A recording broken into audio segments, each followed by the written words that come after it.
Critical Frames, a PlayStation podcast, is available on all mainstream audio and video feeds. Find out how you can support the show by heading over to patreon.com/Critical Frames.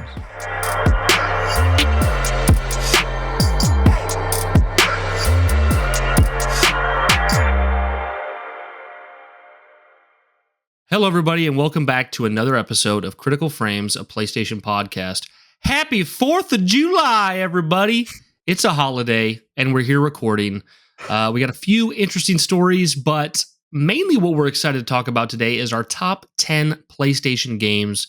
Joe and I have both curated our own lists. We didn't really make any rules for these lists. A lot of times I like to make rules for the list about, it needs to be exclusive, it needs to be from this generation, blah, blah, blah, something like that. But this is pretty much rules free as long as it's been playable on a PlayStation console. And you can kind of choose, is it your 10 favorite? Is it your 10 most influential? My angle is going to kind of be influential. Like, here's the 10 PlayStation games that kind of took me from PlayStation fan in the beginning to PlayStation fan now. But that's going to be the meat of our episode, is those top 10 PlayStation games from me and Joe. But we got a couple interesting articles about Helldivers, Concord, and Kojima. A little bit of Kojima, as always. Kojimble. For our Kojimble, for our buddy Joe over there. But before we get into it, as always, how's your day been? How's your week been, Joe? Have you been? You haven't been celebrating. Let's be real here. Yeah, I mean, it's a bit weird, right? Like you're like, happy 4th of July, but I'm just sitting here like, yep, you kicked me out. Spilled my tea in the harbor, and then you just didn't want us, didn't love us anymore. And it's okay. We weren't very nice. Messy breakup. Yeah. Messy breakup. It's not me. It's not you. It's me. Or it's not me. It's you. Whatever. Who knows? Maybe it's one of the most beautiful, productive things that someone can do on 4th of July, that the two of us can come together from our respective countries to do a podcast. Yeah, I mean, like, here's the thing. Last year, I was in North Carolina on the 4th of July, and it was cool to see how you guys do it. Lots of America. I did. It was like every turn was literally like, this is when we kicked you out, brother. And it was just like, right, yeah, okay. Yep, everybody's wearing American flags, and there's a hot dog in each nostril. Yep, and I'm just there like lighting fireworks with Americans celebrating us getting. It is odd because it's really cool. I love it, but it just feels wrong for me to celebrate it. It feels like I'm that would be weird. Yeah, it's like I'm denouncing the royal family or something in many ways, even though they celebrate as well, no doubt, with you guys. But that's so funny to think about. Yeah. But yeah, I mean, my week has been a little bit strange. I mean, we had the funeral on Tuesday. So what's it, 2 days ago now? Mm-hmm. I took 2 days off from work, Monday and Tuesday. And I spent a long time with my dad because it's on my dad's side of the family. Obviously, my great aunt passed, for people that are tuning in for, first time this episode. It was really nice. We had it in a Church of England Protestant church. We're not religious at all, but it's something that it's just tradition. People in our family have always had a service there, and then been buried in the cemetery nearby, just on the outskirts of town. Lovely cemetery, really modern, nice headstones everywhere and stuff, like just nice people like working it and stuff like that. So it was a really nice eulogy that my uncle Alan wrote, the same uncle that got me into PlayStation and games and stuff like that. We went to, obviously they lowered her down into the grave and stuff, and I think like I was all right up until then, and then like that's when it kind of hit that like everything was, because it's kind of weird. Like, I've been in the Twilight Zone in many ways for like these past couple of weeks, and like even though you fade out of the Twilight Zone, you just go back into your normal routine, like you're still kind of in that moment of like, did that really happen? And it, like, obviously it has, and it has, but you just haven't quite processed it. And then to see my nan crying and stuff, because I haven't seen her cry, like, I don't think I've seen her cry yet. So to see her like finally cry when they lowered her when we sprinkled the dirt and the petals inside onto the coffin, that was that was rough. But yeah, it's over now in many ways, obviously we'll still be processing it, but we have closure. And it's done, and she's at peace. She's with my Uncle John, who passed away in the 2000s. I think it was the 2000s. Yeah, 2005. I think it was. I mean, I was only like 5 years old, so I barely remember it. And yeah, so that's been my week. I've not really been playing any games, just simply because like my week has been all out of whack. Like starting back at work on a Wednesday instead of a Monday, and it feels like a Monday because of that. And and obviously, like I've said, we're doing all that website stuff, and I've not even I take my PlayStation to my dad's because I don't have one over there, so I just like rag it out and chuck it in the bag. Like my PlayStation is the most scuffed PlayStation ever. All these like new plates with the silver and the blue and the red. I'm not buying them because I just bought some like aftermarket Amazon shitty ones because I knew that it'd get scuffed to bits. Yeah. So like it's still in the bag down there. I haven't even like plugged it in since I got back from my dad's, and I'm going back up this weekend as well to like see them because obviously we're still in that process of mourning and stuff, so just spending time with them. But yeah, it's been an interesting week, a good week. We aside from the funeral, like we finished the Lord of the Rings trilogy. Mind-blowing. Mind-blowingly good. The ending was absolute perfection as always, and it was weird because like at the end when you see Frodo going off to the Undying Lands with Bilbo and Gandalf and stuff, it's like, holy shit. Like I think that was the point when like because I used to call my great aunt who's passed away now Frodo, Auntie Frodo.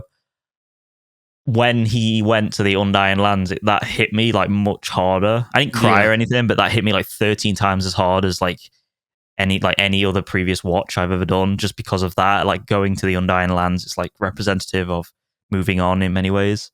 It was crazy. It's kind of like accepting death is really what Frodo's doing, because that is essentially where people who are granted the ability to go to the Undying Lands, it's basically the afterlife, you know?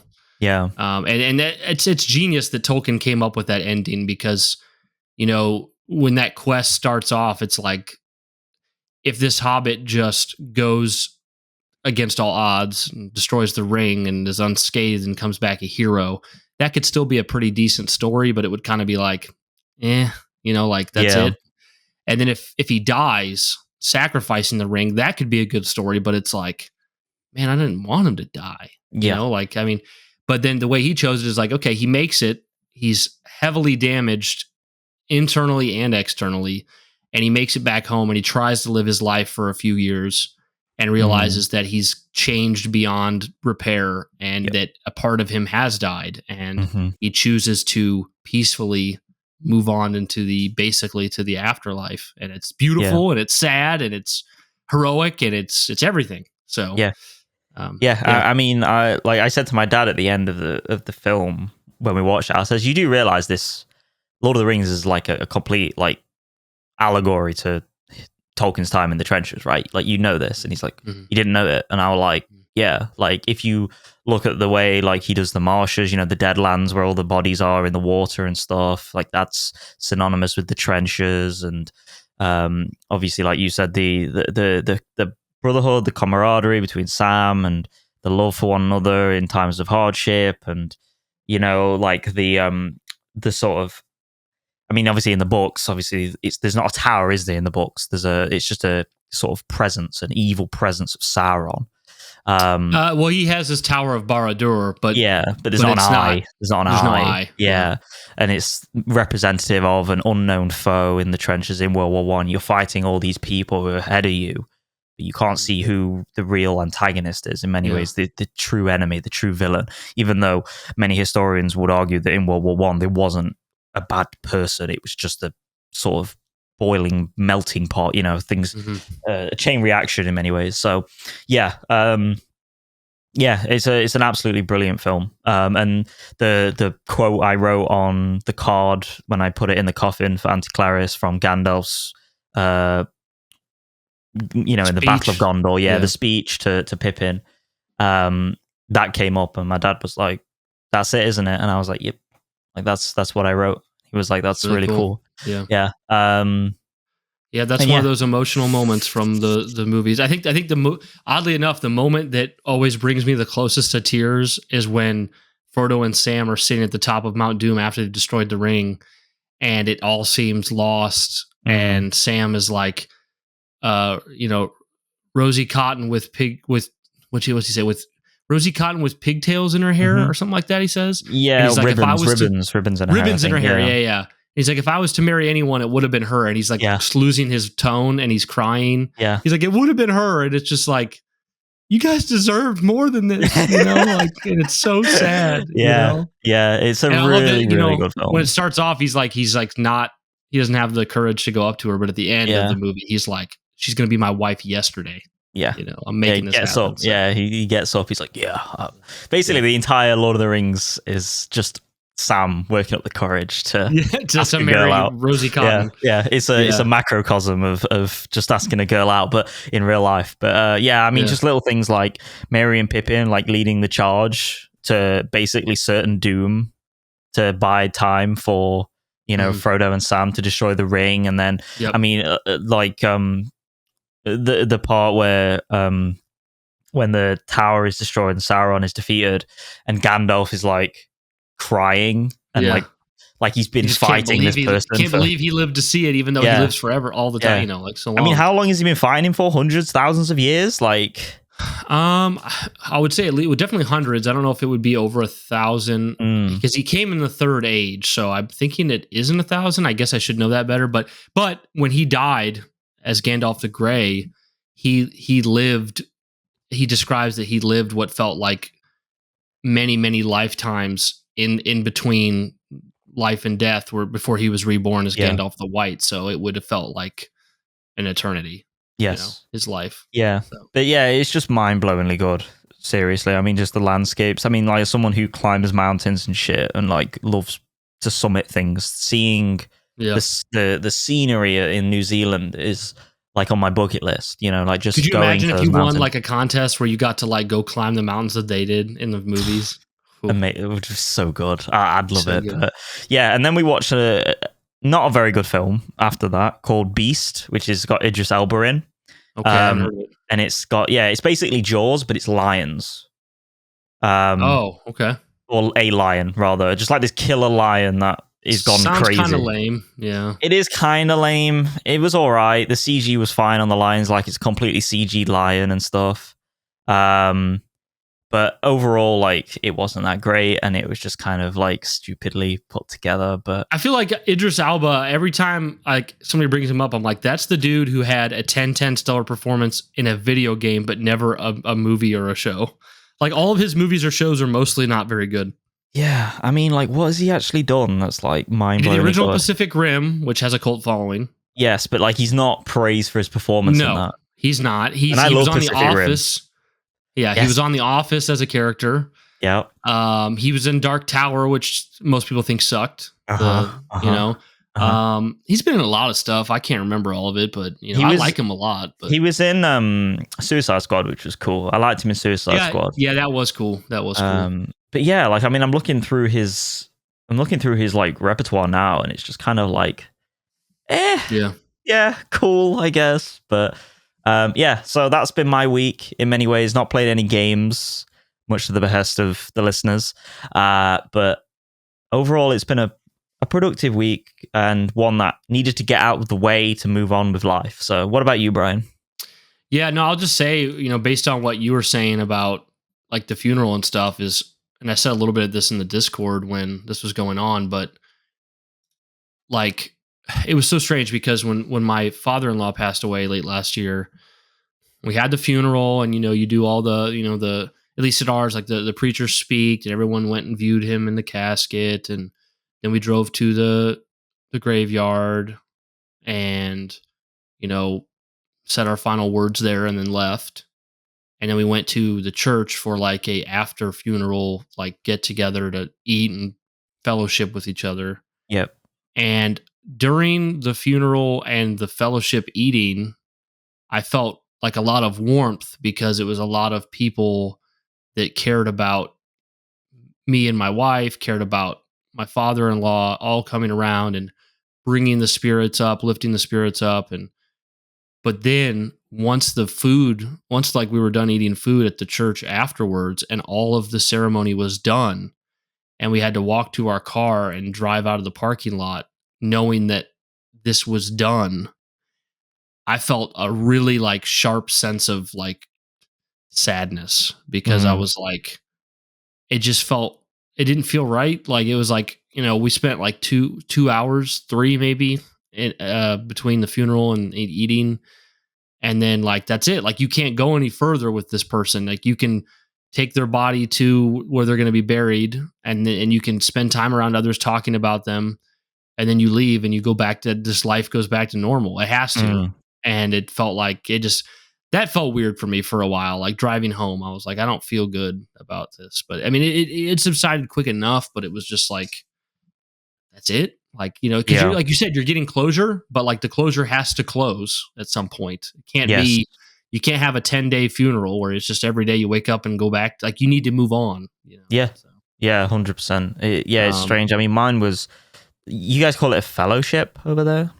Fellowship. I mean, yeah, we kind of, that's like, just getting together to eat food, Okay. Yeah. We call it like a reception, I think. Yeah. I mean, that might be what they called it, to be honest, but I mean, they both apply. Yeah. I was just wondering, but mine was weird because it was kind of like, how do I describe it? It was like a lot of people I just don't know because there were a lot of friends of Clarissa's, right? Like my auntie Clarissa's, and obviously I don't spend time with these people, and people came from far and wide because she was very popular. Like she was a very outgoing person, very extrovert person. And like everyone's just like coming up to me and saying, "Who are you then?" And I'm like, "Oh, I'm like, do you know Jean, who's my nan, my grandma? Like, well, I'm her grandson." Like, and it's just like, "Oh, so you're the great nephew of of Auntie Claire." It's like and I had that conversation like fucking 15-20 times, and like the same thing happened to me. Was like, who are you? And I'd be like, oh well, Bob's daughter is my wife. So it was very strange, and it was a lot of hugging people I've never met before, which is strange. But yeah, it was nice. I mean, there was a couple of people that was like being rowdy and like basically climbing over the bar to drink away the sorrows, basically. Not literally, obviously, climbing over the bar, but like just like, let's have another pint. Very, imagine the dwarves from Lord of the Rings. Imagine Gimli. Like that's basically that's British people in general when they get around alcohol. So it's been a pretty good week, Brian. But as far as what I really did this week is I mean, it's a weird week because Thursday everybody has off, but I volunteered to work, so I worked a slightly different shift today. So tomorrow I'll go back to work for a regular day. Then it's the weekend, so the week's all screwed up. It's kind of like it is for you. Yesterday I got to meet a friend from my other podcast that I'd been talking to online for years, but had never got to meet in person. Corey, who is also Joe's also friends with and knows. Got to meet up with him and his wife yesterday, and my wife came with me, and we got to eat food. That was really cool. And I've been playing Elden Ring Shadow of the Erdtree when I get a chance all week. So it's been a pretty good week. I mean, it's just a weird week, like you said, just kind of chopped up and but otherwise it's been pretty good. So what's going on behind you with all the books, by the way? Well, we're kind of like reorganizing this room into be more of a proper guest bedroom than completely my nerd cave. We have this, like, you can't see it you can see a little bit of it in the camera to the right there. Joe, you've been to my house. Yes. There's this giant 3-piece entertainment center in this room. And we're trying to sell that because it's this big and bulky. So I took all the stuff off of it, and there's a bunch of books on the bed there. A lot of those books, there's cool books. There's like Final Fantasy VII Remake art book and Zelda books and Halo glossary and all that stuff. So, I think I have that one, that Halo one. Yeah, you do. Back there somewhere.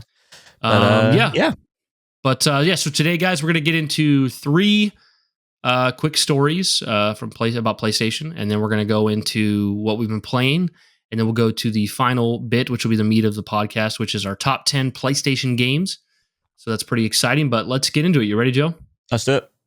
All right. First story is Helldivers 2 loses 90% of its PC player base in just 5 months. Arrowhead's fantastic alien shooter Helldivers 2 is PlayStation's fastest selling game ever, but despite its initial success, Steam numbers continue to dwindle, plummeting to around 10% of its all-time concurrent Steam peak of 458,709 players. As Victoria reported at the end of May, SteamDB showed Helldivers 2's peak at the time had dropped 64% to 166,305. Today, that has dropped 35% again, falling to a 30-day average of 41,860 concurrent players on Steam. So this only represents Steam. There's also the PlayStation 5 player base. Yep. But we've widely known and spoken of here that like the reason it's mostly so popular is because it has that PC base. So losing 90% of its PC player base in 5 months is a pretty big, sizable portion of those players. Mm-hmm. I know there was the whole incident with the forcing the mandatory PlayStation login a month or two back that caused people to riot and tank the reviews for the game. And I think a lot of people are looking at that as part of why this is. But I'm interested to hear what you say, Joe. What you're going to say, Joe, because I actually don't know what you're going to say. For me, this just strikes me as this is a live service multiplayer only game that is finally far enough out that all of the zeitgeist, all of the newness of it has worn off, and it's just settling into its concurrent player base that will be sustainable for potentially years. I don't see this as like a horrible thing. Like obviously it would be better if it could be like Fortnite and just never lose a player base ever. But like this is a smaller studio. It's less ambitious. They've had no problem putting out more content as time has gone on. I think it's just, like I said, I think it's 5 months. That's plenty of time for it to have fallen out of the zeitgeist. Everyone's played it a lot. And I think it's just settling. I don't know if this is really that bad, but I'd be interested to hear if you think this is worse than normal for a live service, or if you think a lot of it has to do with the PlayStation sign-in. What are your thoughts, Joe? Yeah, I mean, to be honest, this is something that is very regular with especially PC ecosystems in general, whether Steam, Epic, GOG, but mainly Steam. The ecosystem is so ravenous, and there's always new things coming out. And the difference between things like Steam and like PlayStation, like the PlayStation Store and the Xbox Store, but mainly like the difference between the PlayStation Store and the PC Store is that the Steam Store is that you don't really get like the amount of releases that you get on Steam that you do. Like there's just so many more games coming out, and the amount of fads that come out. I mean, like you think of things like, I don't know, Lethal Company or something like that, right? Like that, or that even stuff like Click the Banana. Yeah. Or like just like any form of like old style like idle clickers come along, like basically because it's so ravenous, this ecosystem, these games come out, they pop off, and then they die down. And in all honesty, Helldivers 2 from the start to the end was like always going to be like a very small, tight-knit game, like because of its scale. But ultimately it just blew up in the moment.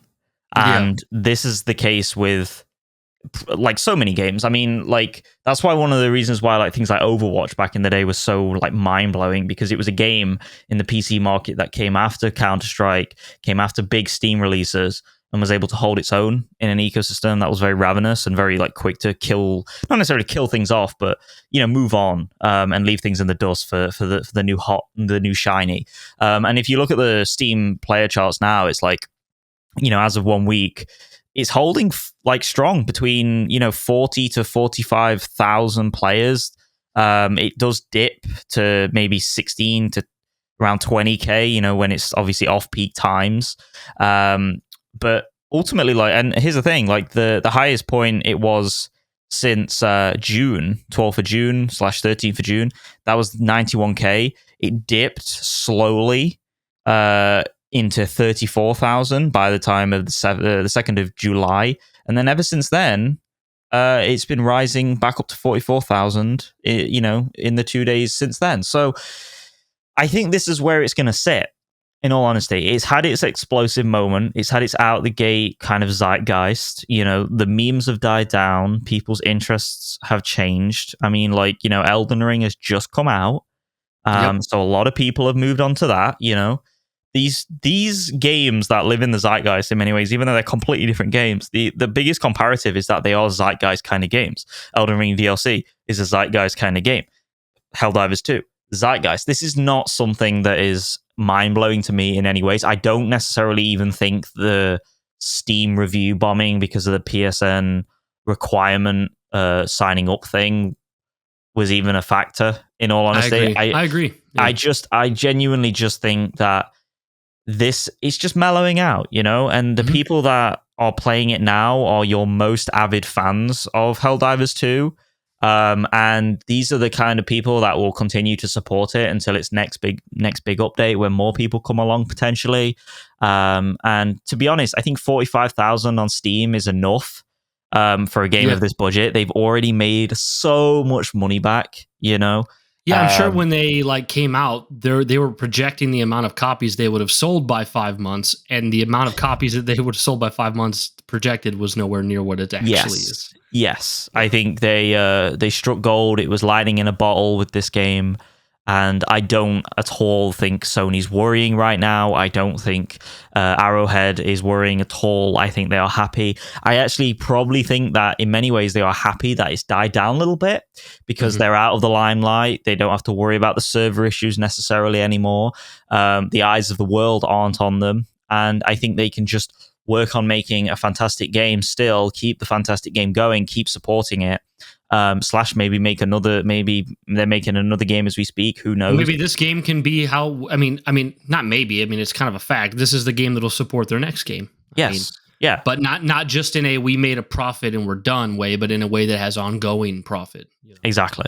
And I just think they're riding out. They've ridden out the storm of the incredible wave of players that came in, including myself, to play this game. And I honestly think that this is just a natural evolution of every game at this scale. And anyone that says otherwise and are panicking, calm down. We're on the same page. I'm glad we're on the same page. I feel completely the same way. Moving on to our next story, I'm going to go a little bit long on this one, cover all this, and then I can pass it over to Joe for his thoughts. But right after we recorded last week's podcast, a bunch of Concord firsthand impressions and previews came out talking about the game. So I want to first go over to the PlayStation blog and talk about some of the beta information.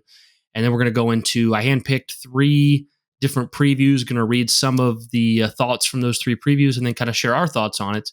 We're getting very close to the beta for Concord. So this first comes from PlayStation blog. Learn all about the characters, maps, and modes you'll be able to play in Concord's beta when the beta early access launches July 12th. From the very first gameplay prototypes to getting the game ready before launch in August, playtesting Concord every day has been a defining aspect of development and core to our culture at Firewalk, and our mission of delivering great feeling multiplayer. There's simply no substitute for getting your hands on a controller or mouse and keyboard, squatting up as a team, and experiencing the game for yourself.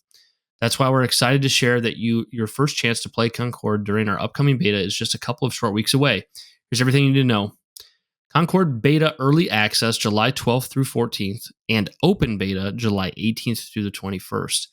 The Concord Beta will kick off with an early access weekend on PS5 and PC from Friday, July 12th through Sunday, July 14th. For those that pre-order, this early access weekend will be your opportunity to be among the first to play Concord, and you'll get to bring your own crew. Those that pre-order any edition of Concord will get 5 codes for Concord Beta Early Access, 1 for you and 4 of your friends. Following the early access weekend, the Concord Open Beta will be available to all players on PS5 and PC beginning on Thursday, July 18th through Sunday, July 21st. No matter what platform you play on, the Concord Early Beta Access and Open Beta will allow you to team up with friends on either PS5 or PC through optional cross-play support. So I think this is really smart. Mm-hmm. You get extra early access for people who pre-order, and then you also get codes to give to your friends. And then if you are not confident in that, don't want to pre-order, you just wait till the next week. You can play in the open beta. This gives people a chance everyone to experience the game. You can experience it on PS5 or PC, and there'll be cross-play support, which I think is really great. Any thoughts on that before I move on to some impressions, Joe? No, this is really exciting in the sense that I have friends such as Charlie, who's one of our patrons, who doesn't have a PlayStation 5, and I'd love to play this with him, get him to team up with us. Obviously, I'll be playing with you. I'm tempted to play this. Has it got cross progression, I assume, as well across the platforms? You would think if it's cross platform. Maybe that's a good question. I'm not sure. I mean, it's not. I don't think it's clear yet in what we've read, but the thing with it is that would be cool. I could like jump between platforms potentially based on where I am, because like again, when I'm visiting my dad's, I might play Concord on the PlayStation 5 when I'm over there, just casually. And I'd want to obviously keep my progress. And then when I jump back here with my gaming setup with the 3 monitors, I might want to like, get some more graphics out of it and play on the PC and stuff. So I think that's really cool. I'm excited to like obviously hopefully pick this up with my buddy Charlie if he's interested. Play with you, play with any other people that want to play. And yeah, so I think it's just a logical business decision. Yeah. To be honest, nowadays they need to get this in people's hands, and this is the perfect way to do it. 100%. Yeah, I'm excited. Okay, so first preview comes from IGN, and I'm just kind of picking different areas to just kind of jump in and talk about some of the things they've said. These are very, very long articles. I'm not going to read them all, but this is from Stella Chung on IGN. Concord was originally teased last year with a simple video that showcased a ship cruising through space. I think a hamburger was involved. Anyway, after seeing that short teaser, I honestly expected to see a story-driven FPS. This is a first-party Sony game after all, but maybe it'd be something like an MMO, a la Destiny. I was on board for a new experience regardless, but then I was somewhat surprised to learn about what Concord is. In fact, it's a 5v5 shooter. And now that I've played it, I'm very glad that Concord does plan on keeping up with its world lore and ongoing storyline, since some of my favorite FPS games like Overwatch and Apex Legends do this seasonally as well. Additionally, each season that releases will be free to all players who only have to purchase the game and enjoy future updates to come. While I enjoyed my time in the limited hands-on preview overall, I have several concerns for the longevity of Concord and what it has to offer. Concord's meat and potatoes formula is pretty standard 5v5 setup, with 2 teams choosing their preferred character before diving into an objective-based team battle. During the preview, I was able to play 3 of 6 modes that will be available at launch: Trophy Hunt, Cargo Run, and Clash Point. Trophy Hunt was the only one that featured respawns in the match and was basically kill confirmed team deathmatch. So skipping ahead here a little bit. Let's see here. And while And while Concord will be released on PC and date with PS5, I was only able to preview this on a PS5 with a controller. So with that in mind, I'd say that the movement is heavily reminiscent of Destiny and Halo. Again, it is incredibly floaty, which could be a fun element if it is done well. However, the way that the preview build felt that the featherlight jumps and hang time really did not match the amount of fast-paced fights that could occur at any time in the matches. While Halo does utilize a similarly floaty jump mechanic, the rest of the mechanics and gameplay in Halo justify that reasoning and do not make it feel like the odd element out. Grenades also feel light when lobbed through the air. The various abilities in Halo all have the same weight and cadence to them, and the match pacing reflects the balancing between the base game mechanics. Players in Halo, even in competitive ranked matches, do heal over time after avoid taking damage for a while. Similarly, Destiny is a game that's more PvE related and thus does not need the incredibly snappy mechanics that Halo or Concord need in PvP fights. Even in the PvP fights in Destiny, the usual time to kill is slower since the fights can be drawn out due to the different class abilities allowing for slower or faster play depending on how players choose to engage.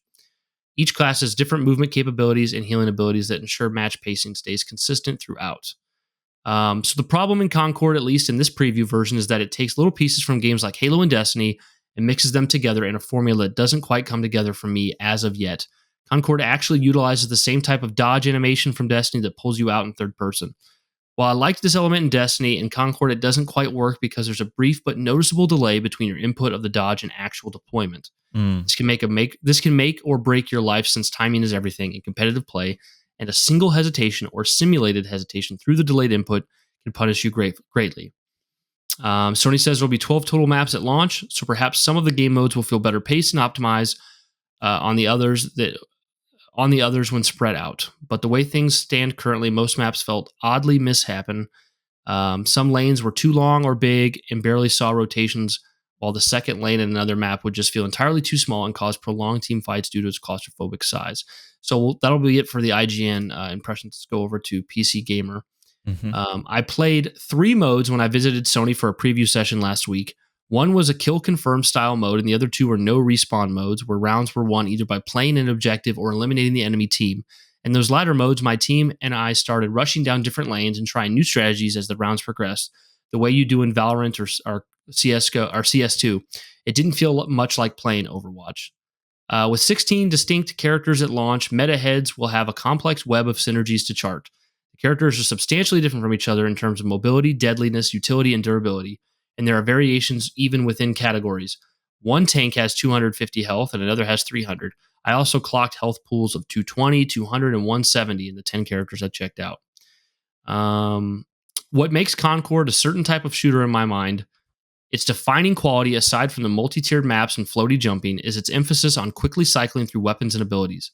The guns don't have big magazines and reloading isn't fast, so finishing blows often come from a sidearm or special ability.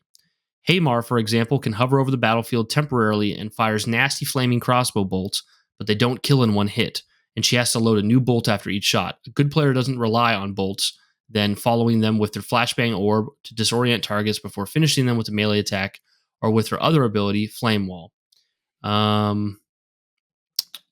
Concord has a novel character selection system that lightly discourages the common hero shooter behavior of maining one character. There are 6 character roles, and each has an associated bonus. Tacticians get increased reload speed, for instance.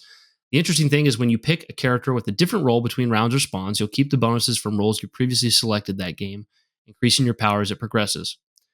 You also can't pick from the full 16-character roster. Before you start playing, you have to construct and save a smaller crew to pick from, sort of like a deck. You can build more than one of these crews, but you can only take one into a given match. So you'll kind of have like a selection of characters that you choose in like a deck, and then it'll say, okay, of your deck, here are the characters you can use this round. Kind of a neat idea. I don't feel like we've really seen that before. No, yeah. One thing about Concord that hasn't clicked for me are the characters' personalities. Developers have emphasized that despite their fantastical sci-fi backgrounds, these are just regular people. A bit too regular, maybe. It's like the Hitchhiker's Guide to the Galaxy, but instead of neurotic eccentrics, we have a guy who likes hot sauce and sentient robots who developed normal personalities. Firewalk plans to produce weekly cutscenes and characters evolve, so we'll see where it goes. I'm sure the hope is that feverish fandoms develop around its cast of space misfits who actually seem pretty well adjusted. In part, to fuel spending on cosmetics, but I liked it. Concord is a $40 game like Helldivers 2. Aside from the 16 characters, the entry fee will get you 6 modes and 16 maps at launch. And what I played looked and ran great on PS5. So that's another impression for PC Gamer. One last stop, and we'll get over to Joe here. This is from Video Games Chronicle. Recently, VGC had the chance to spend 3 hours with Concord ahead of its beta release, and while it might not do much for players who've entirely written off hero shooters, its storytelling ambition is truly impressive. It could potentially influence the way live service titles tell stories going forward. What would a hero shooter be without heroes? At launch, Concord will have 16. We got to play with 10 of them, and from what we can see, there's genuine variety and a learning curve that will make team building engaging for players. Talking about different characters here. Moving forward. The idea behind it is that it's a competitive PvP game, which meant that for players to be competent, they need to be able to make a split-second fight or flight decision. It's an asymmetrical game, so some characters have advantages that others don't. When 2 characters run around the corner into a combat space, we need players to be able to see a character and get a really strong read and understand who they're up against.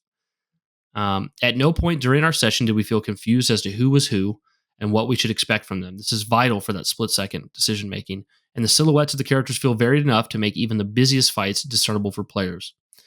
The personality of the characters also translates to the gameplay, but at no point becomes overbearing, meaning that players who have no interest in lore probably won't notice, but those who engage with Concord's larger world will get something out of it. Let's see, moving forward here. I want to get something new for you guys.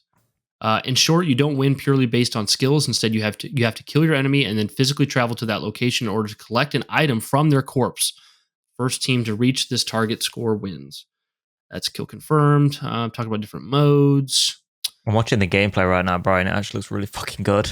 It does. I mean, from what even people who are down on it, they're basically like, this is like the quality and scale of like Destiny multiplayer and development and that kind of quality. Let's see. I want to get to the end here. Concord's gunplay is excellent, and that won't come as a surprise to anyone who has paid attention to the team that is making the game.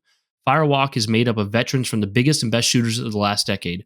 Former Call of Duty, Apex Legends, Titanfall, and Destiny developers make up the Concord team, and it shows.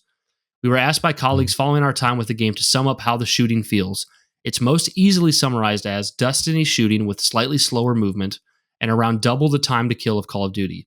If you've played as many shooters as we have, you know exactly where you're operating when you hear something like that. Guns feel weighty yet precise, whereas hit scan weapons and hero shooters can often feel like you're playing a light gun game at the arcade. Concord shooting feels hefty and provides great feedback as to whether you're hitting your shots or not. Let's see, I'm going to get to their closing statements here.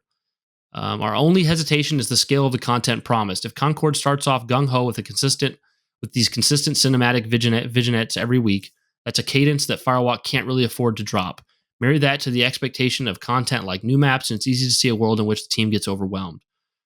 Concord will be priced at $40 with all future characters and maps coming for free. So in a world of ballooning budgets and games having to make money perpetually to support live service costs, how is Firewalk planning to do that? We're going to launch with 16 characters, 12 maps, and 6 modes, Kim Cranes tells us. That's all included when you buy the game, and seasonally we're providing new maps, new modes, and new characters alongside their unfolding story. Sorry, guys. They're going to be selling cosmetic pieces as well, of course. Mm-hmm. But the main, the maps, the modes, the characters, those are coming. They're not something you have to pay for. All included, yep. What Firewalk needs to spend far more time doing is showing off the game's gunplay, which, if it reaches the right audience, has real staying power. We want to play more, see more maps, and meet more characters. Mostly, we just want to shoot more guns. Yes. That's the audience the game must hook if it's to be a PlayStation second live service smash this year. It's not PlayStation's Overwatch. It's more like PlayStation's Destiny, Valorant, and COD caught 'em up. Try and fit that into a trailer. So, so I feel like everything as regards to production quality and gameplay and the model of service, which is pay $40 and get everything. Yes. Pretty positive on. I think the criticisms mostly come from how much is this doing different and does it have staying power? I think for me, the one thing that really makes it two things really make it stand out to me that I think will give it a decent shot at being successful is this new strategy Sony seems to have adopted of the $40 price point, because I know that it's like, oh, I could go play, Overwatch for free or Marvel Rivals for free when it comes out, but it's like they're free, but on one hand, at face value, that makes it not separate itself from others as well, because it's like, oh, it's another free game. Yep. Then it's the fact that the game will have to be a little predatory with its monetization because they know that you're not playing it for free. Yep. You're not paying for it at all. They got to get money out of you somehow. So then with the $40, it's basically saying, like, we believe this product is worth some money. We're not charging you full price. And when you pay this amount, you will have this game on your console forever. Yep. All the maps, all the characters, all the game modes, you're going to have them. It doesn't matter if you play for 1 month and give up. If you want to come back 2 years later, you're going to have all those maps and characters. There's going to be lots of new content for you to come back for. So I think that pricing model is great. And then I think the fact that it is a heavily backed first-party PlayStation game is going to draw more interest, especially to people looking back at Helldivers and saying, I had a great time with that. Will I have it here? So I think, there's a lot of trepidation from these previews in regards to its success, but I don't see any trepidation in regards to its quality. What are your thoughts, Joe? Well, I'm watching the gameplay previews right now of some guy with, I don't know what character he's playing. He's playing some guy with a machine gun and he's blasting all sorts of people, and it looks very intense. He's throwing down health packs. He's throwing down seemingly bubble shields, it looks like. There's people rolling around. There's people coming from every which angle. It looks very intense, like the previews have been saying. And in all honesty, it looks really fucking fun. Like, that's the best word I can use right now. It looks very colorful. The UI looks very clean. Ideally, I'd be able to shrink it a little bit because it looks like it's bridging on maybe just coming too much into your center thirds in many ways, like to obscure a lot of the things going on in the vision, but that's by the by. I'm sure there's certain settings and sliders you can tweak for that. But yeah, it looks really good. The only thing I do worry about it is whether the industry is ready for a shooter that is at that mid price point, like you said, Brian, whether they want it. I think there's a gap in the market personally right now for this. I think there's a gap in the market because obviously the Destiny Crucible's gone down the shitter in many ways, and Destiny 2 is on its way out. Overwatch 2 is kind of like hanging by a lifeline in many ways because like they've kind of betrayed the fan base, and Valorant's still going. CS has obviously rebooted itself in CS2 from CSGO. But I think the thing I worry about in many ways is this feels very much like a hodgepodge of every game that is a first-person shooter. Whether it's a Counter-Strike, whether it's a Valorant, whether it's a Destiny, and I'm seeing all elements of it. I'm seeing the classes of Overwatch, I'm seeing the style of Valorant in many ways, and I'm seeing the snappy nature of Destiny combined with maybe some like jiggle peeking and like movement, like sort of manipulation of Counter-Strike and stuff, getting around corners and using certain jumps and crouch jumps to get around the map and stuff, getting to high points, vantage points, using verticality, stuff like that. But I honestly think this looks really fucking cool. I mean, I'm definitely going to play the beta for sure, just simply because, like, why not? Just to use it as a demo piece like you do with Stellar Blade in many ways. Yeah. But ultimately, like, this looks clean. It looks good that I'm like, the gameplay looks like I know what's going on. I'm not like watching this and going, this looks confusing as shit to me as a new player. This looks right on my alley. I don't necessarily think it looks as floaty as Destiny, even though it has that air about it, or Halo. I don't think it's as floaty. I really don't. I think it's got a snappy nature to it that is a little bit faster. I saw the role that Stella from IGN was talking about. It does look weird, like it kind of like snaps and then moves, but that maybe is something they can patch, like shorten that animation cycle, make it more like less delay on the input potentially from pressing it, because those things matter. The one thing I do wonder is if this is going to become like a game that is a staple for Sony, and if it becomes like an esports game as well. We don't know yet. I want to know like server details. I want to know tick rates. I want to know if they're running at 64, 128, stuff like that. Because those things will be important in this ballpark, in this area. Obviously, that doesn't have to be the case. It doesn't have to be a big esports game as long as it has a player base on, just as, a normal player base to bring in the money. But it'd be cool to see if it, kicks off with the esports scene. And yeah, dude, I'm loving every second of it. I'm still looking at the gameplay. They keep running around like two of the same kind of maps, but it looks really solid. It looks really fast. I mean, here's the thing though, Brian. They've clearly shown off that this game has game modes that are like one life kind of jobbies, kind of like a search and destroy from Call of Duty, Is this something that potentially puts you off as a more casual fan of shooters and not into that sort of esports scene, more so like I am in many ways? Like, does it bother you that like maybe there's more emphasis on like an abundance of team play rather than solo talent, or not really?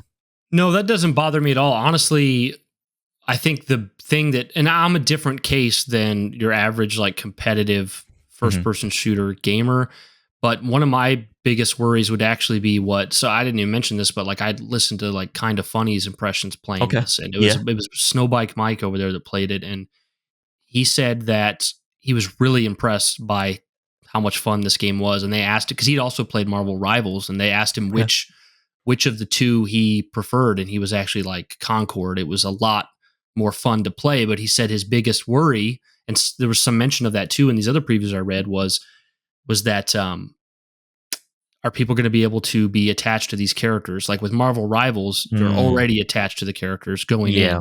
Yeah. And if they're not able to build a fan base around some of these characters, some of the lore and world building, how much will that impact the game? And I think this is Sony. This is first party. Sony's known for story and narrative and single player, and they're backing this with the Sony. I mean, this has got all the Sony iconography around it. This is a first party game, and they're going to want to put these characters on different ads and boxes and stuff like that. And we see a couple previews here saying like, I'm not sure if I'm attached to these characters yet. Can they make people invested in these characters, in the lore? Can they get them attached? Because I think it seems quite intentional. This is like a League of Legends or an Overwatch, in the sense that a big part of the appeal is characters that people can become fans of. They're gonna do fan art. They're gonna do cosplay and stuff like that. And if people don't like your characters,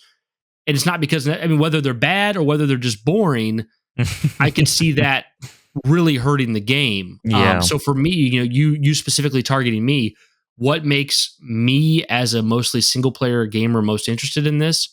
It is those weekly story vignettes. It is the lore of the characters. It is the character's personality. Okay. If they fail on that level, then I'm kind of like, okay, well, it just comes down to the eventual meta of how do you play this game competitively, and then I'm kind of like, well, Yeah. that's not really my thing. So yeah, it does seem like one of the bigger. I said at the top that like, or when I finished, I was kind of like, oh, it seems like there's no issues about the game's quality. It's more like, does it Yes. have any staying power? Mm. And it does kind of seem like the staying power may come down to people's investment in these characters, in this world, and this lore. Yeah. So, yeah. In many ways, I think Concord has a premise issue, like you said, more so than at all a quality issue. Mm-hmm. It's whether it can stand out from the crowd, despite, like I've said previously, the market being somewhat open. I think in many ways, and this is not to bag on Firewalk at all, because I think they've done a wonderful job with what this game looks like it is, because again, I'm watching gameplay here from PlayStation Access and it looks smooth as butter, guys. Like, it looks clean, it looks a visual treat, it looks fun to play, etc., etc. But I think maybe maybe this came a little bit too late. But then at the same, like, for that hero shooter / arena battle shooter. But ultimately, I question myself even with that, because it's like, if it came too early, it came out around the time of Overwatch or Overwatch 2, Lawbreakers, Destiny 1, Destiny 2. I question Valorant. I question whether it would have survived, and I don't think it would have. I think in many ways this is the best point for it to survive in, and that makes it sound like I'm saying Firewalk don't have the ability to make this walk, for a lack of a better term. But I think they do. I think this is what I'm saying. Don't mistake me for saying this. The quality of this game doesn't look on par with what Overwatch is, what Destiny is. This looks on par. But I just worry that from a casual gamer standpoint, that this will not resonate like it hopefully has every right to do so. I really do. Yeah, I just hope Sony sticks with this for a good amount of time. Like, if this game doesn't light the world on fire in its first month or two, Sony needs to stick with this hard for like at least a year. Yes. Like, because this is you saying, because Helldivers is not Sony first party. It's a deal they've made. Yep. This has literally, when you start the game, there is the PlayStation logo, and you'll see like Ratchet and Nathan Drake and intro. The title here's Concord. And they need to really double down and stick with this and say, hey, this is a representation of what Sony first-party multiplayer games look like. I can even imagine if we get, and I know they want to definitely build up these characters in their own universe, but like, it would be cool if they could use this as a way to be like, okay, here's, you could, in the store, you can buy Nathan Drake's satchel for your character to wear. Yep. Or, a wig that makes you look like Aloy. I was almost said Alloy. Make you look like Aloy, or get an Astrobot like little pet that follows you around. Like, 100%. do that, because this is the place to do that. As far as like the characters go and stuff, I'll honestly say, when I watched that original trailer, like the character where you saw the characters and all that stuff, I thought all of them looked pretty cool, except one character didn't really vibe with me. And the problem is the character that didn't really vibe with me was the centerpiece character of the trailer. That's the hot sauce guy. Okay, yeah, the green. Is that the green guy? Yeah, the green guy. Yeah. And it's not that I like hated him or anything. He didn't annoy me or anything like that. But he was kind of like the center, like he was the main character of the trailer. And I thought everyone else was cooler than him. And I kind of just like the whole like humor around like the hot sauce thing. I feel like that trope's kind of old at this point to me. Like, where it's like, because I feel like I can't think of anything off the top of my head, but it's like, I've seen that before, where it's like, would it be really funny if this character was obsessed with like ketchup, or wouldn't it be really funny if this character was obsessed with like their handkerchief? It's like, we've seen that before. So, it's exactly what we talked about when we saw the trailer. James Gunn has a massive influence on all things humor when it comes to these space comedies, in many ways, space action comedies. And I feel like, just like Star-Lord from Guardians of the Galaxy, he's obsessed with his like cassette player, his Walkman, Ratchet is obsessed with guns. There was that part in the first one where he's like, I need that guy's metal leg. Like, it's little things like that where it bleed. Like, James Gunn is so influential on that, like, kind of just Marvel humor that's bled into so much now, into that popcorn style flick. And I think that's what you're seeing here. You're seeing that kind of gimmicky humor, which isn't to say it's bad. It's just that it's that way inclined. And again, I think that comes back down to what I was saying earlier. It's like, is it too little too late in every sense of the style of what this game is going for? I hope it isn't for every being, like, bone in my body. I really hope not, because I want it to do really well like you do, Brian. But I just hope that people give it the chance it deserves when it comes out. I hope people try the beta out. I'm sure they will. But yeah, dude, like you said, I think Sony needs to support this. And I think that, I mean, I'm personally just excited. I'm excited to, like, you know, really, really cut into this, dive deep. Like, the mechanics look, I would say, like, I wish it was a tad faster, in all honesty. Like, the movement was a little bit faster. The jumping was faster. It has, from what I can tell, it has, like, an element of Halo Infinite sprint going on, it seems, where, like, when you're sprinting, you're not actually going that much faster than when you're just walking around. Not as bad as Halo Infinite, but, like, it's definitely in that ballpark, you know, just like Destiny is in many ways. But, I mean, I like it. I love, like, the sort of openness of what the gameplay's showing, in the sense of, like, the health bars and stuff, because, I mean, I personally, like, one of my favorite shooters at the time was Black Ops 4, which had, like, a very controversial change to the way the health system worked, where it had actually a health bar that you could stim up and manipulate and get around corners and not have to just wait on kind of, you know, that red vignette that was around your screen to disappear. So you would have like chances to turn around fights. You weren't instantly dead as soon as you got shot. That time to kill wasn't so quick. And in the case of Concord, it has that element of, I'm watching it now where people are, like, running around corners picking up a health pack. There's elements of that in the arena. There's elements of, like, that Quake style, okay, I'm gonna go pick up this health, you know, like Halo did in many ways. Like, I'm gonna go pick up this overshield, I'm gonna go pick up this gun, I'm gonna go pick up this energy sword.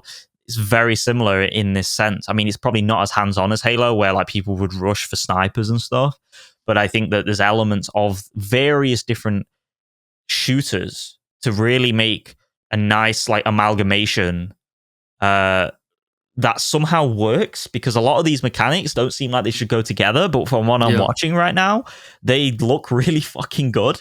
Yeah, like I would say, yeah, when the previews came out, because I looked into these previews a lot more when they came out last week, and, like, everyone was basically saying, like, wow, this is a genuinely really well done, polished, good game. It's just everyone came back to the, like, can it catch fire? And you know, it's unfortunate that that's the conversation, but it's not disingenuous, because we live in a time where there are so many games fighting for our for our attention. Indeed. That it's very possible that a great game like this could go unnoticed. If, you know, that's really the issue. I mean, even here in the article I read off from PC Gamer, the title of the article is Concord seems under anticipated. It's because usually if we saw a game of this quality coming out soon with a beta from people who made Call of Duty and Destiny, people would be all over it. But the thing is, in 2024, we've seen a lot of this. We've seen big games coming out from that look great, that play great, that are from well-known people, but can it capture an audience? I mean, Cliff Bleszinski was, like, gigantic. You know, he's the guy behind Gears, bigger, better, and more badass.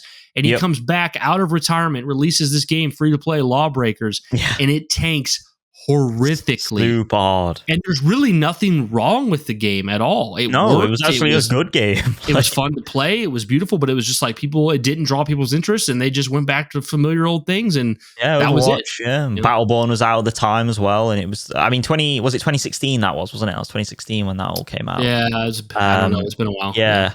And it was just this, like, really weird year of just too much going on in the shooter scene. And I feel like people got burnt out with it in many ways. And that was around the time when Call of Duty was also, like, kind of going a bit like, it's getting a little bit tiring now, guys, you know? Like, so I just hope, like, the craziest thing about this is this game looks like it has everything that I like about a shooter. It's got, like, elements of, like, the slow and the recovery phases that a lot of shooters don't have nowadays, especially casual shooters like Call of Duty, where as soon as you walk around a corner and someone shoots you in the back, you're dead. You can't like turn the fight around. But it also has elements of that snappy combat, and also, like, the classes and the teamwork and stuff. And it feels like a shooter that I could play solo. Like, you know, when I play Overwatch and stuff, one of the things that bothers me is that I can't ever seem like when you play solo and you're just like queuing into a random game, you can never work with a team very well because you're with randoms, right? Especially in ranked, like you can't synergize very well because you don't know how everyone plays. You're trying to communicate with everyone. Not everyone has a mic, etc., etc. Some people are typing, and it's like. But I feel like this game, even though it's obviously teamwork heavy, it looks like an individual can do a lot of damage in the battlefield, and it looks better for it for me personally, and I'm excited for it. So I'll wrap up by saying all I wish is that, and I hope is that this game's marketing and the lack of ubiquity of it and people not taking to it necessarily well when it was announced at the state of play. I hope that doesn't do enough damage to sink it immediately. It's got a good release window. Yeah, that's what I was about to say as well. It's not chock-a-blocked and surrounded by loads of other sharks in the shooter scene. It's not releasing in the fall period. It's right where it needs to be, where the hype can come. The hype can dissipate potentially with like Helldivers 2 did. Yeah. The tried and tested will stick by it, and it will ride out the fall period, the holiday window, and then still carry on with the established fan base through and through, hopefully new content, and then more people come back into it and stuff. And I really hope that this does well for Firewalk because they've been working on it for years now. They seem like really good people. They are industry veterans, Bungie vets. This is a new studio, and like they haven't released a game yet, and Sony purchased them and brought them under their umbrella. Yeah. So that's pretty big. 100%. So I hope this does really well for them. And honestly, like just try the beta out, guys. Like I think a lot of people might be surprised by how good this game potentially will be. I mean, this is a Sony first party AAA live service title that I can't see being poor at launch. I can't see it having problems. I can't see it being like shit quality. Try it out. The beta's free. Why not? You might find your new favorite shooter. So it'll be really interesting to see the reactions once it's out there for everyone to play. Yep, for sure. All right, moving on to our last story. Konami producer says it would be the dream for Kojima to return to Metal Gear. This comes from Andy Robinson at VGC. Noriaki Akamura made the comments during a Japanese live stream on Friday with the caveat that he wasn't assuming Kojima and his former colleagues would necessarily feel the same way. Kojima split from Konami in 2015 following a mysterious falling out following the conclusion of Metal Gear Solid 5. While Kojima still regularly talks about Metal Gear, he no longer has any control over the property. However, it would appear that tensions between the pair may have cooled in the years since. Asked if there was any chance of original staff members working on Metal Gear again during Friday's live stream, Konami producer Akamura replied, "It's not my place to answer on behalf of anyone outside the company or to guess how they might feel about it. But just speaking for myself personally, I'd like nothing better than to work with Mr. Kojima and the rest of the team again. If that could happen, it would be the dream." So, I mean, Joe, I'm interested to hear what you have to say about this since you're such a big Kojima fan. But as everyone knows, Kojima was the heart and soul behind much of Konami, behind all the Metal Gear games. He was going to do a Silent Hill game before he was, something happened between them and he was out. Yep. He's went on to create Kojima Productions, where he started Death Stranding, and he's announced OD and the Physant, which is very far out, which is like his own version of Metal Gear outside the company. And I think in a perfect world, it doesn't work this way, and it's fair that it doesn't work this way because people with money give creatives money so that they can do their creative thing, but then the person with the money can own the property and they can both mutually benefit from it. But in a perfect world, Kojima took Metal Gear with him to Kojima Productions, and he's still making Metal Gear games, but that's not how that works. And this is my guess based on what I know and what I've seen, Joe, and I don't know, I may be way off because I don't know Kojima like you do, but it seems to me like Kojima's living his best life. He's more revered and more popular and more loved than ever. He's constantly spotlighted at different gaming events. He's got his own studio. He's put out Death Stranding, which was successful. You have people anticipating Death Stranding 2. He's working with Jordan Peele on OD. He's got a project for a spy tactical espionage game in Physant. It seems like he's living his best life to me. And I would honestly say, for as much as I'm sure Metal Gear is like a baby to him and it's close to his heart, I can't imagine he has much of any desire to work with Konami again to do Metal Gear games when the world is his oyster. Over to you, Joe. Joe, what do you? Am I on point or not? Like, no, I think you're bang on. And like he said when he got the Industry Icon Award, and he received the Metal Gear Solid 5 Best Action Award posthumously at the Game Awards again, he said, like, I thought I lost everything, but in reality, I lost nothing. And he did. Like, he literally was like upholstered from his studio. And there's been conversation in terms of why Konami fired him. There's been rumors, and it's never been confirmed, that he took some of the money, some of the budget, some of the funding from Metal Gear Solid 5, and he put it into Silent Hills rather. And that obviously wasn't in the contract, that wasn't in the agreement, and obviously that's potentially why Konami fired him and got rid of him. And I don't know how true that is, but that's like kind of the whispers on Reddit and various places I've read into. But ultimately, like, he was barred from going to the Game Awards in 2015. He came back in 2016. He was sitting in, I mean, Jeff said it himself in the show. He got on the mic and he basically said, like, this is obviously to Kojima, this is to Kojima Productions, this is to all his team under Metal Gear Solid 5, but he cannot accept the award this year because Konami won't let him, basically. Obviously, I'm paraphrasing here, and he is watching the show in his hotel room right now in Japan because he cannot come and pick up the award because of the fallout between him and his publisher. And honestly, ever since then, I have seen a Kojima was always like the most creatively like flourished person anyway, even under Konami. Like, he was always reaching out to new people to get like awesome talent on. He was always like pushing the boundary as much as he could in his games, in areas, obviously depending on title, it depends, but like Metal Gear Solid 5 had incredible mechanic ingenuity that the stealth genre had never seen before that. Metal Gear Solid 4 had like massive shifts in technology under the cell architecture, and also like leaned heavily into a cinematic approach that even games nowadays can't even match. Metal Gear Solid 3 has so much attention to detail with the mechanics and the camo system and the curing, and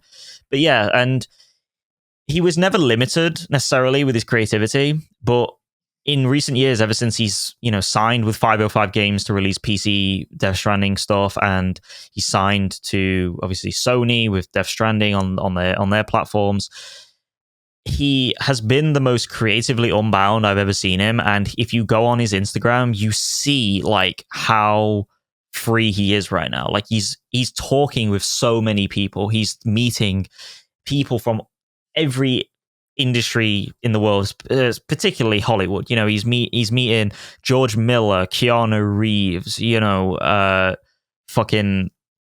Ellie Fanning, stuff like that. Like, he's meeting people that like he's dreamed of in many ways. And this is the thing with Kojima, you can see the passion when he's doing these posts, when he's in interviews, when he's like, you can say what you want about Kojima, like he is egotistical. Some people even claim he's narcissistic. He's up his own arse. He can smell his own farts. All these different things. But one thing you have to give him is that he is passionate about what he does. He is always like smiling when he does it. And like I said, he's never been more happy than now when it comes to his freedom of creativity. And in reference to what this producer says under Konami, who's obviously doing this Metal Gear Solid 3 Delta Snake Eater theme of Bobby, he was an amazing producer back in the day. I don't know if Kojima fell out with this guy at the time. I assume not. I assume it's something higher up in the executive board in Konami that made that fallout happen, and maybe Kojima himself had some discrepancy there. But he did Portable Ops, which is one of my favorite Metal Gears, which is on the PSP, which is not considered canon necessarily. Just the overarching, I think, timeline of events in it is necessarily considered canon. But Kojima didn't really direct that one, so it's not really in the Kojima canon. He also did Portable Ops Plus, and he also obviously did Metal Gear Survive once Kojima left, which is not nobody a good liked one. that one. Yeah. Nobody loved that one, but that was definitely Konami strong arming them to use the Fox engine a little bit more and milk all they can out of that amazing, amazing, well-crafted engine. But yeah, and now obviously he's working on Snake Eater, like I've said, the remake. So I don't know. I think in many ways, like, it would be cool for Kojima to come back, but at the same time, like, he's only one man and he only has so much time. So if he came back for some form of Metal Gear or they came over to him, it's going to be one of those things where it's like, is there any point? Because from what I can tell, like, Snake Eater, the remake, is in a good position right now. You're going to be stretching Kojima way too thin, and he's happy doing his own thing. And I think in many ways, like, this is something that would have been asked, obviously, to Konami producers, and they're just saying it just because they're asked. This is not something they would kick up in a conversation. Mm-hmm. You know what I'm saying? It's not like they're going, oh yeah, but Kojima, I would love for him to come back just randomly out of the blue. Like, this is something that's being asked. And I think I honestly think it's not really an important thing to even talk about in many ways. Like, it's cool to think about that he could return. Yeah. But let them all do their own thing. Let that era be a bygone era in many ways, and we have enough Metal Gear. Yeah, we have enough Metal Gear, and like I've said this in the past, I don't want any new timeline entries. Like, if they keep remaking these games, Snake Eater, Metal Gear Solid 2, Metal Gear Solid 1, if they go all the way through, don't touch it. Don't touch the rest of the timeline. It's fine. Like, seriously, even if obviously Metal Gear Solid 5 ends weird and doesn't fill in the gap between that and Metal Gear, but just don't sully the product, like, just leave it alone. So yeah, I think they're all in a perfect place. David Hayter's working with Konami again. Kojima back in the day never necessarily liked David Hayter in how he worked, I don't think, and his voice necessarily in how he acted, even though he's an amazing, amazing voice actor. And obviously he had to I don't know if you know this, but David Hayter, who was the voice of obviously Snake in Metal Gear Solid and Metal Gear Solid 2, he had to re-audition for the role of Metal Gear Solid 3 because Kojima didn't want him back. So he just didn't even ring him up, didn't rehire him. He just this is the thing, like, there are elements of Kojima that's like, maybe I'm sure he's areas. Not perfect. I mean, come on, yeah. Like him using some of the budget from Metal Gear Solid 5 to make the PT demo or to make Silent Hill stuff. I can easily believe he'd do that. Yeah, 100%. But yeah, so David Hayter's back doing the voice stuff, and he's like promoting it, and he's getting paid, and he's working with Konami again, which is one of those things where like they're bringing him in for a trailer, and it's like, is that all you're bringing David Hayter in for? Surely, like, knowing Konami, probably. Probably, but it makes me think, like, it makes me speculate, like, is there more to this? Pachinko machines. Pachinko machines. There we go. That's the more I'm looking for. But it's sadly everything I said is more plausible than what you're hoping for. Shut up, Brian. let a young Here's boy your dream. Dreams. Let me stomp on them. Yeah, dude. But yeah, not much of a story in my opinion, but it's cool to speculate. Yeah. Okay, cool. Well, that's it for our stories, guys. So we'll go over quickly to what we've been playing. And since Joe hasn't been playing anything, I'll just take the lead. And what I'm playing is mostly what he'll be playing anyways, which is Shadow of the Erdtree. I probably can resonate, in all honesty. Yeah. Well, where do I start with this, guys? I mean, last week, I think, even though we were both like, oh my gosh, Shadow of the Erdtree is amazing, we were also like, but it's more Elden Ring, and like I'm kind of over it already. But like we were very clear, like it's amazing. It's just like more Elden Ring, just more Elden Ring, and continuing to play it is just more Elden Ring. But I'm always surprised how FromSoft can draw me back in because I'm running around. I got to no spoilers here, of course. I got to the final boss and I can't do anything. Not only am I not good at these games, but like this boss is hard. I can't. Yeah. I've seen gameplay. I can't even begin to get anywhere resembling. I mean, you hand the controller to a 5-year-old and they would do as well as me. There's no difference. So I ended up I was a little frustrated, but I was like, okay, I didn't really expect to be able to beat him anyways. But then I was like, am I going to go play something else? And I went to work the next day and I was like, no, I just want to spend more time in that world. So I just started traversing around and finding Scadutree fragments and exploring caves and new vistas. And, reading, and then at work I was reading up about the lore of Elden Ring and Godwyn and Marika and Radagon and all this stuff, and I was like, bro, I watched. I watched. Not to interrupt you, but I watched the Vitya Vadia. What's his name? Yeah. The guy on YouTube, the That's main him, guy for the lore. Vadi video. Yeah, he's like his way. He does like voiceovers and videos on that stuff is so alluring and stuff. And it was the holy church in which the blood dripped from the fingertips. It's very audiobook. It's good shit. And like I was, in all honesty, I was watching a Elden Ring lore recap video the other day, like from him, and it was like this shit is so cool. Like it's very cool. And and then I pieced together like what is going on in Shadow of the Erdtree, especially now that I've got to the final boss. Yeah, especially I got to the final boss, and like there's this really like linear, like current day storytelling that's going on in Elden Ring, which usually when you play a Souls game, usually Souls like all the shit went down before you started playing the game. Yeah. But in Shadow of the Erdtree, shit's going down right now, and like the vistas are so beautiful. Like Erica was talking to me about like something school related, like her job, and I was playing Elden Ring, and I got to this like area where it was so beautiful. I just interrupted her. I'm like, look at this. Isn't this beautiful? Like it just looks like you could make it into a painting to hang on your wall at just random moments. It's so beautiful. And I've been playing it more, and I've been having a lot of fun. I still suck at the game, but I've been getting more fragments. I've been killing more bosses, and I've just really been enjoying my time in the world. And I know you can't relate to this, Joe, because you're good at the game, but like I have this like piece about me that I can just play it and get as much as I can out of it, and I can walk away without beating the final boss and still I can't do that. Still have a good time. I know you can't, but the thing is, you have the skill to beat him. So have you tried to beat him with the summons? Oh, dude. Okay, my first. Oh god! I went into the boss battle with a maxed out, mimic tier. Yeah, and I used all of my health potions, and my mimic tier died, and he only had 10% of his health gone. Holy shit! And that's only his first phase. He's got 3 phases, right?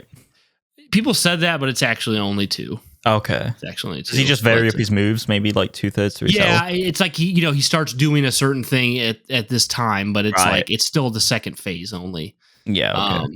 But I'm actually shitting myself because I've been watching gameplay of it, and I'm like, bro, like he looks worse than Millennia. Like, oh yeah, like it's not even close, dude. And like I know you'll be able to beat it because I know you'll persevere, but I'm like, it seems to me that they clearly made this boss like, hey, this is the end of Elden Ring. We're not doing another DLC. This is it. So like, it's bullshit. And good luck. You have the rest of your life.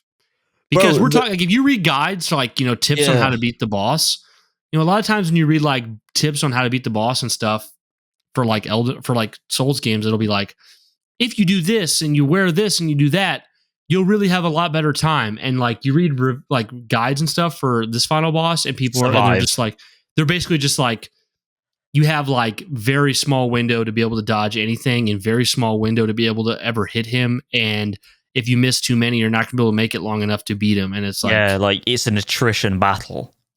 Yeah. So I am considering trying to beat him with this one strategy that I read up online, which you could say it's a cheese strategy, but it does still require you to actually like fight the boss. But I guess you can get this fingerprint shield from the main game. Mm-hmm. And the shield allows you to have your weapon out at the same time your shield's up. Right. And the shield does heavy negation to, like, it takes a lot of damage. And basically there's a strategy of like using the shield and having like something to poke him with. Okay. And if you just take a long time, you can get through it and defeat him that way. And it looks doable, but it's not like, that's why I say, like, you could say it's cheesing, but like, it's still not foolproof. It's not like, because you still have to be super careful about your stamina. Whereas he's knocking your stamina down when you have the shield up. And then if you're going to attack him, you need to attack him when he's not going to hit you, but also you need to have enough stamina to attack him and keep your shield up. So it's not foolproof, but it looks like something maybe I could manage. But right now I'm just trying to get all the scatter tree fragments. And if I do decide to do that, I got to go get the fingerprint shield. I've never got it. Yeah. And then start trying. But yeah, dude, I'm the game's terrified. awesome. Even though like Bloodborne is my favorite Souls by far. I mean, I think Elden Ring gives it a good run for its money as far as lore goes. Yes. It's a really cool story. Yeah, but that's Bro, it. I've been loving it's so Shadow of the deep. Tree. Like it's so deep with like all the familial ties between like Radahn's side. What's the woman's name in Hogwarts? I always call it Hogwarts. The lake place. What's the name? Renala. Renala, is it Renala? Yeah. And then Radagon and America. Like in the lore, like Marika and Radagon are the same person. But after the shattering, right? Like it's a shattering that caused that to happen. The shattering of the Elden Ring. One's man and one's a woman. Yeah. I mean, you have like basically all these big bosses are related to each other in some way, and like this character did this thing to this one, and they pissed each other off, and like. I mean, here's the thing, right? Like Elden Ring's lore, because it's penned by George R.R. Martin, I can totally see Game of Thrones influence here. There totally is. There's one thing I want to, and this is not spoilery, but it's something that I'm going to say that like it'll be very relevant once you know the spoilers, but it's not spoilery. But something I think is important to note that I was confused about. That's why I want to share this with people. There is the term used in the game. It was used in the base game too. That's why it's not a spoiler. Of the term consort, like America's consort or whatever. And what kind of weirded me out. And this comes off of you saying like, George R. R. Martin, Game of Thrones is like, there'll be like two male characters that are related, and it'll say that one of them is the other one's consort. And I was like, that's kind of screwed up. And then I looked into it, and like in America, consort we usually think of as like sexual relationship with each other. Yeah. But in Japanese, it isn't. It's more like your chosen king, not your. Not sexual, not relationship. Yeah, it's a title. Something to remember as you go further in the DLC. You get more story, you get more lore.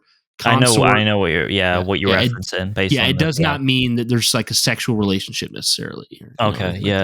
Or even a relationship that's any more than just like friends or acquaintances. You know what I mean? So that was important for me to learn. But yeah, game's badass. I mean, based on what I've played, I mean, I give the base game a 10. I'm giving this DLC a 10. But bro, like honestly, like seeing what's been going on with that boss is making me like. There's a weird thing that happens with FromSoft games with me, or Soulsborne games from them, where like a boss at the end will terrify me if I know what's coming.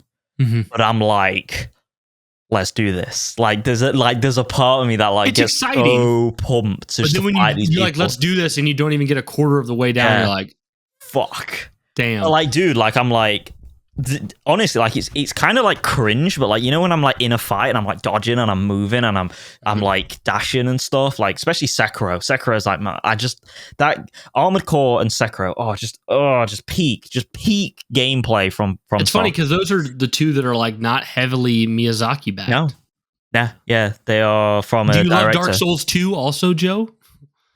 Here's the thing. I actually think Dark Souls 2 is a very good game. I just don't necessarily think it's top echelon FromSoft. That's all. Totally. It's just very bland. Like it's a very bland game. But yeah, dude, like there's like a weird thing that happens when I'm like dodging and rolling, and the Night Woman in the DLC, in Elden Ring's DLC, the one with the blue sword and the fire sword. Yeah, that's R'Lana, not Renala. Yeah, I always fuck a name up, but like when I was fighting her at one point, I didn't beat her on this particular run. But like I'm rolling and I'm like slicing her up, and I'm not kidding, I'm like slicing her while rolling, and I'm like moving around her, I'm circling, I'm strafing. It's like perfect rolls, perfect dodges. And I'm literally like, I'm sitting in my chair, I'm streaming it, and I'm like, oh, we dancing now, we dancing. You feel like a badass. And I'm saying it out loud, dude. Like I'm literally like hopping in my chair. Like only FromSoft gives you these feels. Only FromSoft, dude. Like seriously. Same with Armored Core. It's like at the end I was like fighting this fucking this big robot thing.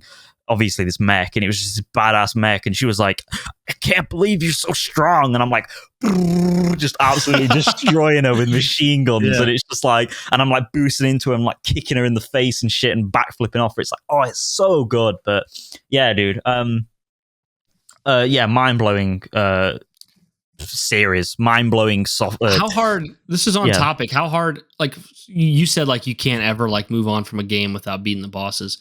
I beat Dark Souls 3, but I never beat the Nameless King. So how hard is Nameless King compared to like Melania and like Elden Ring? Like, I think Melania is one of the hardest bosses ever, period. And the reason is, and Asmongold have said this in the past, you know, that big streamer, he said, like, everyone always watches out for that bullshit gimmicky waterfowl move that she does. Yes. And that throws out the entirety of the chemistry of the fight for so long. Mm-hmm. And he hasn't said this part, but what I will say is Melania is a Sekiro boss fight in Elden Ring. Like, she does not deserve to be in that game. I genuinely think she's just pure gimmick. So, like, comparatively to the Nameless King, I don't see it. Like, I must have just simply been over leveled because I beat her on my third try. So it's wild. Yeah, I guess, but I would honestly say in many ways, like, Elden Ring is one of the more easier like Dark Souls, Soulsborne games out there. I really do. Well, with summons, you mean? Is that kind of what you're referring to? I mean, yeah, it just gives you more leeway, and just the nature of the agency of what's going on with the with you being able to go away, level, and at the time, obviously when the game came out, like bleed builds were really OP and stuff. I don't think even Dark Souls 3 had. To be fair, I beat her a couple months ago, so the bleed builds had been patched properly. Oh yeah, 100%. But dude, like I mean, Wes put out on Twitter the other day, whether summons were OP and stuff, and like I said, I was fighting Rellana for ages. Yes, I always fuck her name up because there's Renala. Rellana's right because the one in the base game's Renala. Rellana, fucking hell, crazy woman that spins around and never stops attacking you. I walked in with the summon, my mimic, and I just fucking slaughtered her. Like I didn't even try. I wasn't even trying to be like defensive and passive aggressive with the attacks. I just went in and started swinging. So yeah, dude. But I think it's a good DLC. Is the complaint still resonating with you in terms of the world maybe not being needed, like the size of the world not being? Yeah, that's still needed? Fair. Yeah, I mean, it still resonates. I do like the exploration, but it's different because like I feel like when I started playing it, I was like, I want to progress the story. I want to get to the bosses. And that made the world feel very plodding. Yep. But now that I'm stuck to where I can't beat the final boss at all or even come close, it's like, well, what else is there to do in this game? There is explore, find other bosses, and find more scatter tree fragments. And it's fun exploring that world and seeing, like, finding something you didn't know was there. But it does, I mean, yeah, it's insane how big the game is.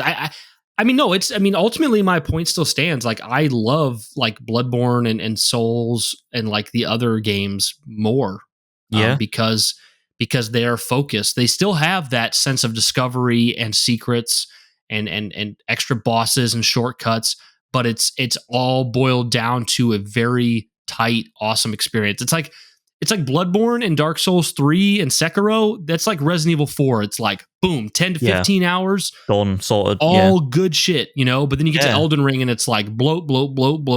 It's just so much bloat. Like right now, I'm still on my original character. I'm at over 120 hours played on one character. And that's like, I could have beat Bloodborne like 7-8 times. Yeah. In many ways, I wish we had a game that was as like from FromSoft. We had a Souls experience that was as long as Elden Ring in terms of the tenure that you play, but linear. That would be wild. That would be fucking fire, dude, because it would feel so like it would feel so consolidated in everything that it does. And I feel like it would allow them to nail down like some of the more like, and this is the thing, like Elden Ring is an incredibly well-made game. Like, don't get me wrong when I say what I'm going to say, but I think it just allows for like, you know, like the repeated areas and the amount of weapons that a lot of weapons that are in the game don't go to use, you know, like a lot of like right now in the DLC, I fought a bird boss who was just a reskinned bird from the base game. Yeah. Okay.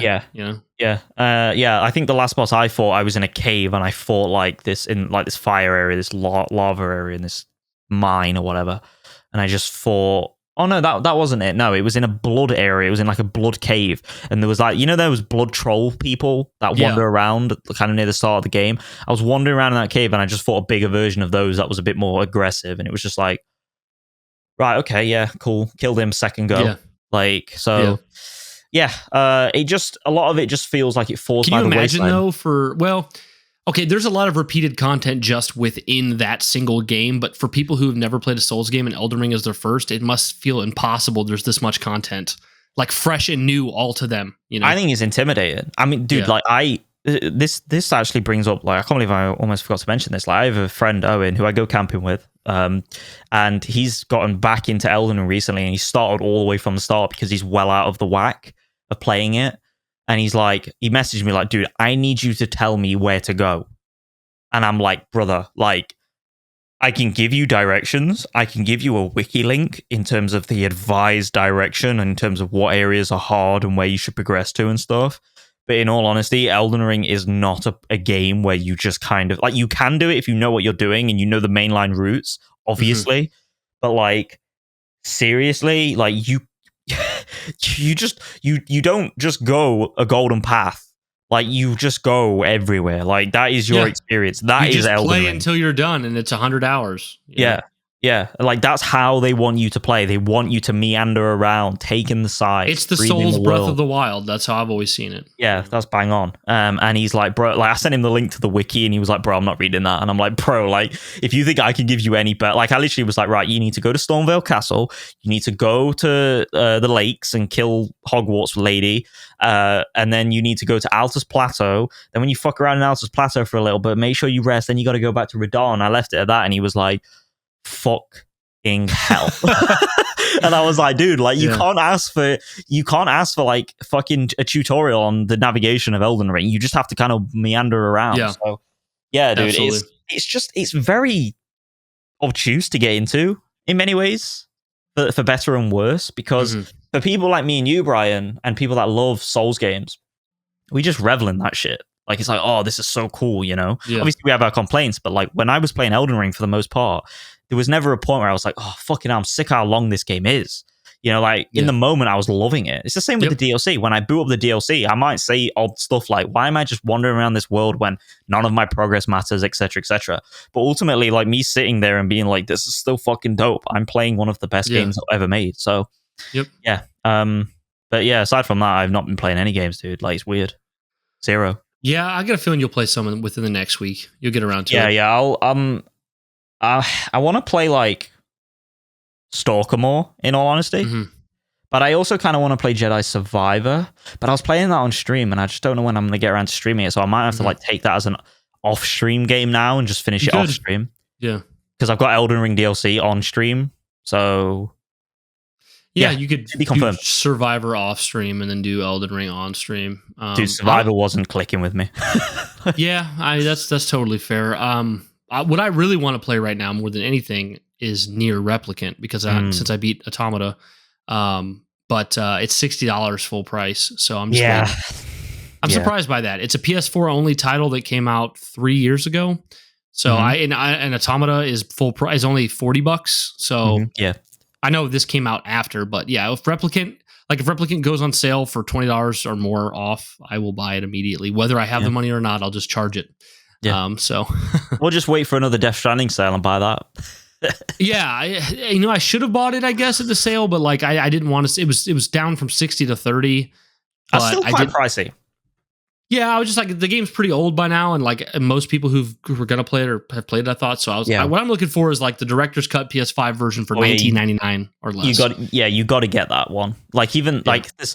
Here's the thing: there's like weird things about like the Death Stranding community where like the director's cut adds certain things to the mix that a lot of people don't necessarily love about it. Oh, like, is it better or worse in your opinion? In my opinion, it's better. Like by all intents and purposes, it's better. But there's certain equipment that's added early on in the game that isn't in the base game, like assisting equipment, like things that you can put on your legs, like exoskeletons and stuff that allow you to carry more equipment and stuff, and parcel catapults and stuff like that. And to them, it makes it like, it kind of truncates the challenge, it truncates the experience of the game. Well, I don't need challenge, so Yeah. I'm So good with like, that. yeah, the director's cut is honestly the best way, and there's so many cool little features of it. Like you can play it in widescreen and stuff, so you get a bigger field of view. It's Okay. cool. But Sweet. Yeah, no, I'm looking forward to it. I'm actually growing quite a huge list on my wish list of PlayStation games and that I want to buy, and I'm just waiting. Like I actually need to add Armored Core on there now. For when Armored Core goes on a good sale. So fire, dude. Yeah, like, dude. honestly. I'm gonna play it. I'll get there for sure. Yeah. All right. Well, let's get into what I said was going to be our main topic and meat of the show, but it actually might be a little bit less than the stories. Joe, hopefully we can kind of do this and our one voice clip and get out of here within about 45 minutes, if that's possible. Speed run. That'll make it a little more. Hopefully the content will be more worth the squeeze going that quick. But so basically what we're going to do, guys, we're going to go into our top 10 PlayStation games. First, Joel, let me just ask you. So I'm going, my perspective, I picked 10 PlayStation games that are like most influential to me as a fan. Are you going off as your list just like a simple top 10 favorite, or what'd you do? I'm going off of what's most influential to me, but not necessarily like as a PlayStation fan, but just what I played there in my formative years as a gamer. Okay. So here's the thing. Most are from my top 50 because most top 50 games are from PlayStation in many ways. Yeah. But there are some on there that aren't from PlayStation. Aren't PlayStation exclusive and also aren't on my top 50 at all. Yes, and I have some not on my top 50. In many ways, yeah. And I just want to, like, in many ways, like, them ones are as much honorable mentions as they are top 10s, you know? So, okay. Totally cool. All right. So Joe, why don't you start us off at your bottom one, and we'll work our way up. 10. Okay, let's hear it. So, have you ever heard of a little game called Star Wars Bounty Hunter, Brian? I sure have. Isn't this the one that's getting brought back, like remastered? Aspire? Yeah. Ooh, day one for you then, I guess. Day one from Aspire. Yeah, that's awesome. Remaster, collection, redesign. I don't know what they're doing with it, but it looks It's crazy because it's on like the PS2 classics already. Yeah. But hopefully this is so much better, and hopefully they don't fuck it up. But because Aspire's like history is wobbly. Yeah. Oh yeah. With like the 5 servers or whatever it was. But yeah, dude, Star Wars Bounty Hunter. Sorry. How do I start this? Let me tell people what it is. So for people that don't know what Star Wars Bounty Hunter is, it's a game that is not canon anymore within the Star Wars canon, and it's a Legends story now. And essentially, what it is it's Jango Fett in his sort of formative years before Star Wars Episode 2, between Episode 1, The Phantom Menace, and Attack of the Clones. And it's essentially him taking up an offer from Darth Tyrannus, which is Count Dooku. And he is tasked with hunting down Komari Vosa, who is this Sith, basically Jedi woman, fallen woman, who's gone rogue, essentially. And he has to bring in the bounty. He has to take her down. He has to bring her in alive, whatever. You know how it works, bounty hunting.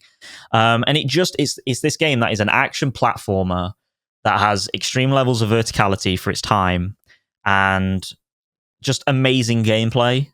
Also with loads of varied locations, from Coruscant to like Tatooine, to like underbellies of industrial mining complexes, and like, you know, like I think even there was one point where I think it's Cloud City, or you're like high up in the Coruscant sort of skylines in many ways, and it just has loads of cool elements of like.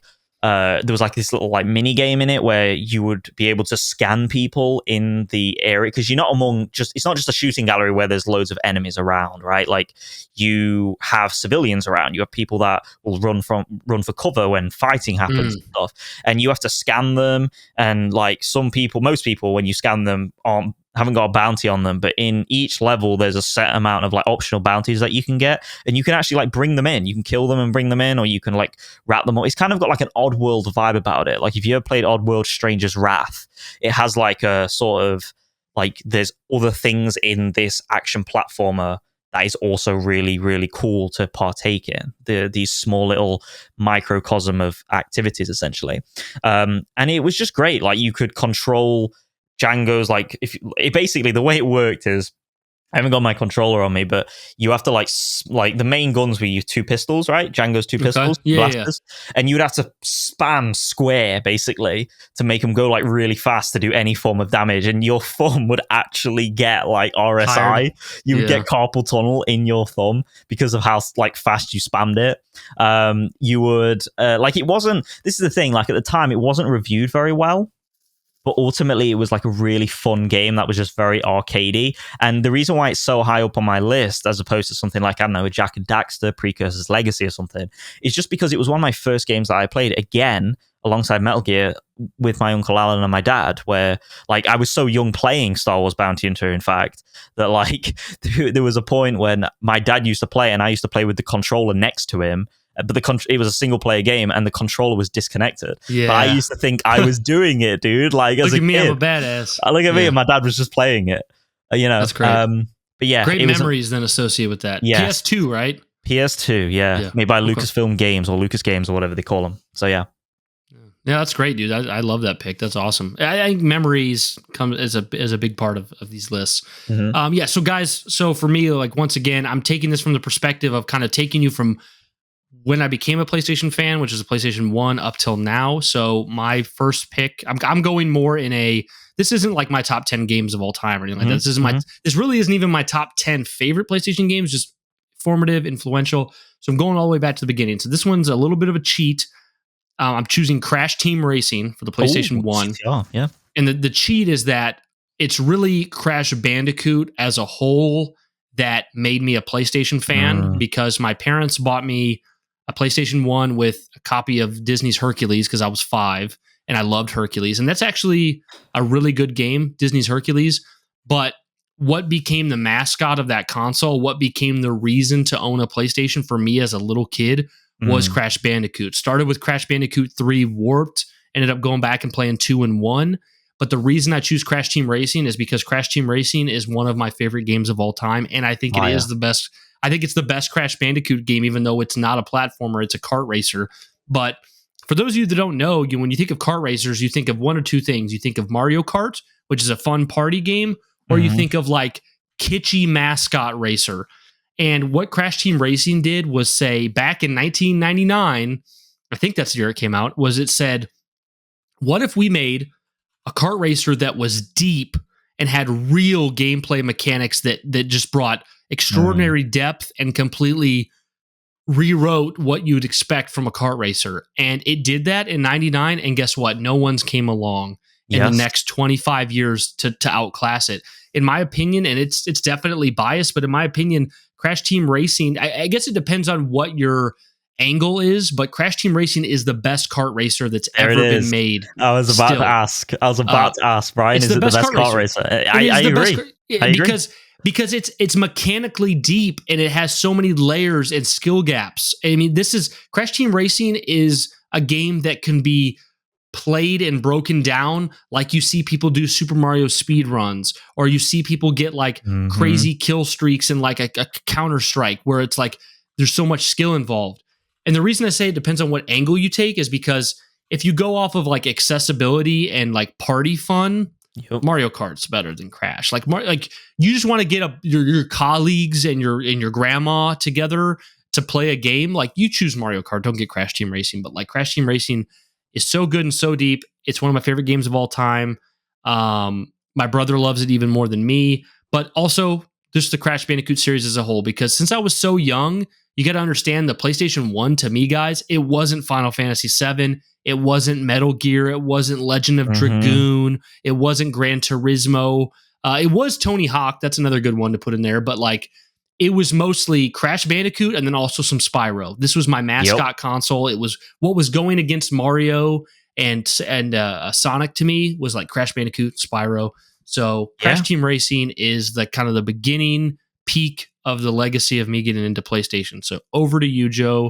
That's really good as well, dude, because like you're starting with the start. Like, you know, in many ways, like Bounty Hunter is one of my starts, but Metal Gear Solid is my start, even though that's much later down the list for me. So yeah, that's a cool place to start for you. But my number 9 is Medal of Honor Frontline. Ooh, that's PS1? It's PS2. Okay, what was the one on PS1? I thought it was also called there was Medal of Honor, and there was Medal of Honor Underground, as far as I'm aware. Okay. Yeah. Okay, so PS2. Okay, of which so I played both of those as well. But is yeah, Frontline one of the known good ones, or just Frontline was a game that came out around the same time as Allied Assault, which is one of the most like iconic shooters of World War II shooters at the time, alongside Call of Duty. And Allied Assault was on PC, and Frontline was essentially the console counterpart of Allied Assault. And Allied Assault, to the Medal of Honor fandom, the hardcore, is a better game just because it could utilize the hardware at the time. Mm-hmm. But Medal of Honor Frontline for me was where I started with. Well, here's the thing: like, because of the nature of my uncle having the PlayStation 1 and me playing Metal Gear Solid, I did have Underground accessible to me at the time. But because Frontline was right there, first and foremost, it was a game that was like way more appealing to me as a young kid, because obviously it, like, updated, you had the joysticks instead of, just the D-pad or whatever, the arrows, and it just obviously better graphics, and it just felt better. And I remember just playing it, and like every World War II European assault game, you start on Normandy, you start on Omaha Beach, and it's just like, oh my fucking god. At the time, it was like unreal. I was way too young to be playing it, but this is the one where you storm the beach like Saving Private Ryan. Yep. Okay, yeah, my brother and my dad played this all the time, and that was so badass the first time I saw that. Yeah, so it was mind-blowingly good. You're right, and that was the PS2 one, because we had it for GameCube. Yes, it was also on GameCube. I played on the PS2, and it was so good. I still have my copy of it. I very often go back and emulate it on PC, just because... Allegedly. Allegedly. No, I emulate it. I own the game. I don't care. EA and Danger Close, they're all done now. But yeah, dude, it's such a fire game. The music with like Operation Market Garden, it takes you all the way through, and it has like... It not only has like just traditional shooting missions, it has missions of like... like, I don't know, covert tactics, sneaking through submarines at one point, sneaking through like a palace to assassinate some people, and then to throw it in there, like just like you said, to join in Crash as a whole into that influence of you getting into the PlayStation. I would say Rising Sun was also like up there as well with Frontline, in the sense that even though it wasn't as good of a game, it was always mind-blowing how good that game was, because it was the Pacific offensive. It was the Japanese side of things and Pearl Harbor, and that's where it starts. It starts with you as a seaman, as a Navy sailor, waking up and everything just going to shit. And I remember at the time, like, genuinely being like, this is so cool. Like, but at the same time, I remember there's a part at the end of the first mission where it's like the person who's on the boat with you after you take out all the kamikaze Japanese fighter planes. It's like the guy's like, one of your mates is like celebrating, yeah, we got him, Sarge, we got him, whatever. And the guy's like, the Sarge is like, no, we didn't. Look around you. Like, all these people dead. Look what's happened. We won't ever forget this day. And like, those games, Frontline and Rising Sun, they set a precedent. And this is the thing with Medal of Honor that has always set a different bar for me when it comes to Call of Duty. I love Call of Duty as much as the next person. But the way Medal of Honor, and this is the history of Medal of Honor, they set out, EA, when they made the first ever Medal of Honor, they wanted to honor the historical side of it, the genuine losses of life that happened in that horrible war. And to this day, Frontline is one of the best games that represent that and show like the trauma and the side of that war. A lot of people have attachment to Frontline. You're not the first person I've heard, for sure. Yeah, it's a big one. It's mind-blowingly good. Like I said, the music is phenomenal. And it genuinely feels like you're playing Saving Private Ryan. It takes massive inspiration from Steven Spielberg's work. So, yeah, that's my number 9. Phenomenal series. Yeah. That's a great pick, Joe. It's a great pick. My next pick is, you actually already mentioned it in this podcast. So I skipped the PS2 generation. I was big on PS1, but then I went to GameCube, and then I went to Xbox, so I didn't get a PS2.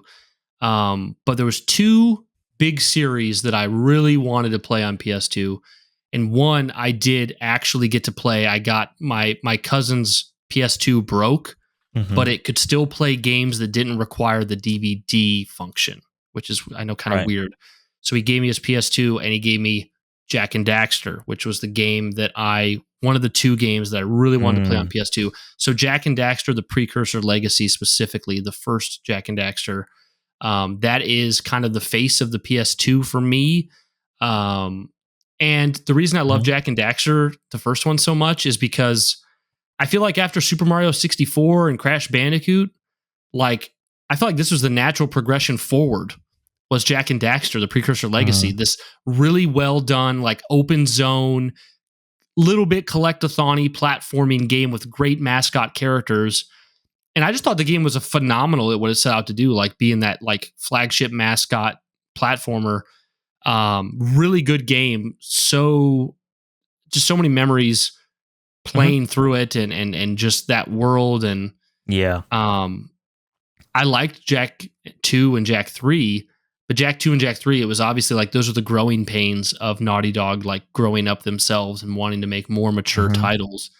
But Jak and Daxter, the Precursor Legacy, I would like to hear if anybody can think of a game that came out after it that was more like peak for that style. Like that was AAA platformer mascot game. And it just felt like such an evolution of what came before. And it's a shame that they were like it's not a shame in the sense that I think Jak 2 and Jak 3 are really cool, but like it's a shame that they didn't decide to go forward with that. Everybody kind of went and decided to do more like mature things, bring in guns, do different things like that. So that's kind of the peak of the genre for me, in a sense, is Jak and Daxter, the Precursor Legacy. And I love that mascot too. Like of the big three, that was my favorite. Like I like Sly and I like Ratchet, but Jak and Daxter was my favorite. So that's kind of represents my PS2 era. Yeah, dude. Yeah, I was going back and forth on whether I should put Jak and Daxter Precursor's Legacy on it because, like, I wanted to put it on there because, like, objectively, I think they have more influence maybe than something like Star Wars Bounty Hunter, but not as much formative influence. Yeah, that's fair. And totally. I kind of took that approach with this list just simply because I wanted to do something a little bit different because, like, it's easy for me to, like, list my most subjective loves in PlayStation, you know, because I basically have a list of them, like I've said. So, dude. It was a very evolutionary step for Naughty Dog. And it still blows my mind that they're making The Last of Us now coming from that stuff because it's such a change of like tone. Precursor Legacy was before Neil Druckmann joined. He joined during Jak 3, I think. Yes, might have been 2. Jak 3, it was 3. Jak 3 or Jak 2, yeah. But yeah, mind blowing. So yeah, over to you, Joe. Yeah, so my episode 8, pick 8 for me, number 8 is Ratchet and Clank Up Your Arsenal, which is the third one. The third Ratchet and Clank. I was going back and forth between going Commando and this one, but ultimately, I think from a gameplay standpoint, I like Up Your Arsenal the most, or as in Europe and Australia knows it. Australia actually have the innuendo, the in-joke of Up Your Arsenal for whatever reason, even though they're the country that bans every game that has some form of violence in it or whatever. But Ratchet and Clank 3 or Up Your Arsenal is definitely my pick for number 8, just simply because what I loved about it was how it kind of brought in a lot of like new game designs in terms of like hubs and stuff using the ship customization, the lock-on strafing in like innovation to the way the combat works and maneuvering around it made everything seem basically made everything so seamless throughout the entirety of the runtime. It also had a multiplayer mode, which was really cool. I don't know if you remember playing that, but like you had like it had like big open areas that like had kind of like attack and defend your base game modes with multiple stages in the middle and stuff, and it was like this massive battlefield. That's pretty neat. You mostly played it locally, right? Because I know there was technically online. Was online there for this game though? I can't remember. I mostly played it local, and again, I played this when I was younger, so again, it's hazy to me, that multiplayer mode. But absolutely phenomenal game. That just in general, again, representative of like how you said about Crash. And in many ways, what we're doing here is we're picking like games that represent the highest point of each series to put in because we love these series so much. But just like me with Medal of Honor, you with Crash, and even Jak, Ratchet and Clank Up Your Arsenal for me was the peak of that classic, in-jokey, double entendre, perfectly written, perfectly voice acted Ratchet and Clank era for Insomniac, that truly, truly like made Ratchet a mascot for the series. Yeah. And not only that, had an amazing gameplay, like just formula to boot that, in my opinion, to this day is like not even been matched. You know, like no one has ever made, even modern Insomniac to me has not made like gameplay on the likes of old style Ratchet and Clank. You know, they've lost the way of the platform in a little bit, personally, in my opinion. But yeah, it just had a really cool hybrid mashup that I just adored. So yeah, that's my number 8. Those games were peak. Yeah, I mean, definitely. It was awesome that we on the PS2 generation, you got 3 Jak and Daxters. Then you got the Jak and Daxter Racer. Then you got 3 Sly Coopers, you got 4. Was it 4 Ratchet and Clank because of Deadlocked? Deadlock was on the PS2, yes. Yeah. So Gladiator, So was Sly the only one that didn't get a 4th game? Because I think the other 2 both did. Yeah. Yeah, they were getting started on Infamous, I guess. Poor Sly. Bro, Sacrifice Infamous. Bring back Sly. Yeah, I'm not interested in Infamous. No, you won't see Infamous on this list. No. Okay, so I said that there was 2 games that I wanted to play on the PS2 really bad. So this is where the list gets a little mixed up timeline-wise. The other game that I really wanted to play on PS2 but never got a chance to play was Kingdom Hearts. Ooh. And the reason that this is mixed up a little bit is because I didn't actually play through Kingdom Hearts properly till the PS4 version. So like, even though this is like PS2 era, I didn't play it till, PS4 era. But Kingdom Hearts, it always seemed like it was too good to be true. I'm like, that looks like a really fun game with awesome Disney characters. And then I played it and I'm like, it is just as fun and cool as you hoped it would be. And now it's a gigantic franchise that is about to go on its 4th entry and like has 48 million spin-off games. But yeah, Kingdom Hearts, you get the best of Final Fantasy and the best of Disney. It's very approachable, very heartwarming series. It's the power of friends, man. It's the power of friends. Yep. So horror. Yeah. So yeah, Kingdom Hearts. That's another one that is most influential to why I love PlayStation. I've never played Kingdom Hearts, dude. Would you like it? I feel like that's not your type of game. Yeah, I think you're right. It's never like clicked with me. I'm not a Disney person either. Like, I gotta be honest. Yeah, dude, I don't think you'll like it. I like weird Disney ones. Like, I like the ones that no one likes. Like, obviously people do like them. They're somewhat popular, but they're not like S tier Disney. Like, I like Lilo and Stitch. I like Tarzan, Brother Bear. Tarzan was awesome. Yeah, Tarzan was really good. But like that 90s era when Disney went through a bit of a lull with their quality of releases. Yeah, like, I just don't think you'd like Kingdom Hearts, because Kingdom Hearts, like, it's so, the gameplay is so like simple. It's not like mechanically heavy. It does, yeah. And then like there's so much Disney and so much like not mature narrative, and it's convoluted, and I just don't think it'd be for you. I don't know. Yeah. Which one do people regard the best? 2? It's 2, isn't it? 2 for sure. It's 2. Yeah. And it's my favorite's 1, but yeah. How long ago was 2 released? Like, when was that? 2 was released. PS2, so yeah, I think it was. I could be wrong, but I think did it come out after the PS3 launch? What, Kingdom Hearts 2? Yeah, or like very close to the PS3. Am I wrong? I mean, you might be right, because it's 22nd of December 2005. Like, okay, so 1 year before the PS3. Yeah, around that time. But yeah, that's the one people regard as the best. So they're still chasing that. Yeah, Kingdom Hearts 3. Years on. Kingdom Hearts 3 let people down quite a bit, even though it was good. There's a lot of spin-offs, of course, but usually when everyone talks about Kingdom Hearts, it comes down to 2. It's usually Kingdom Hearts 1 and 2. Like, that's it. Bro, I genuinely don't understand what's going on with that story as well. Like, I've listened to Dustin Furman from Last Stand Media talk about the story, and it's like there's like 15 different versions of people, and I'm like, what is going on? Yeah, like there's actually like my wife's like favorite game of all time is Kingdom Hearts, and there's a joke amongst her and her friends. It's all an online joke too, that like there's an argument to be made that every character in Kingdom Hearts is actually Sora. And what it's like the fact that that's an argument that can be made just goes to show how dumbly convoluted it is. It just doesn't make any sense. I just don't even want to touch it, dude. Because like I played Final Fantasy VII Remake earlier, is so much worse. And even that was like that was too much for me. I was like, I can't do it. Like, I think you might actively become a Kingdom Hearts hater if you played it. I think you would. Yeah. More than BioShock Infinite. Yeah. Oh yeah. Because like I made the joke like the power of friendship, but that is Kingdom Hearts. It's basically just like, the whole thing.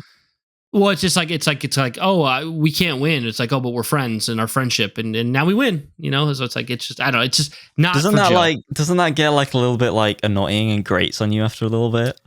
You gotta just You gotta love dive it. deep. You gotta just shower yourself in the stupidity of it all and just love it. That's how you have to go. Okay. So, Isn't Cloud in it or something like, or Cloud Sephiroth? Cloud's in it. Sephiroth. You got people from Final Fantasy 7, 8, 9, 10, 12.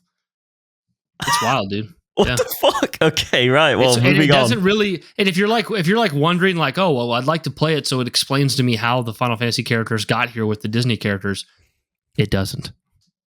So there's no explanation really.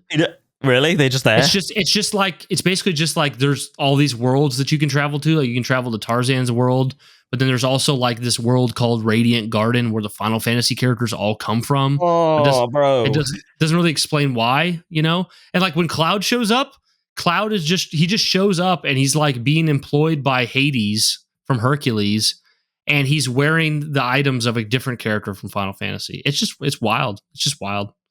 Yeah. It's just the inner machinations of like some Japanese guy, isn't it? Pretty much. That's big. Yeah. It's very Kojima. Yeah. Okay.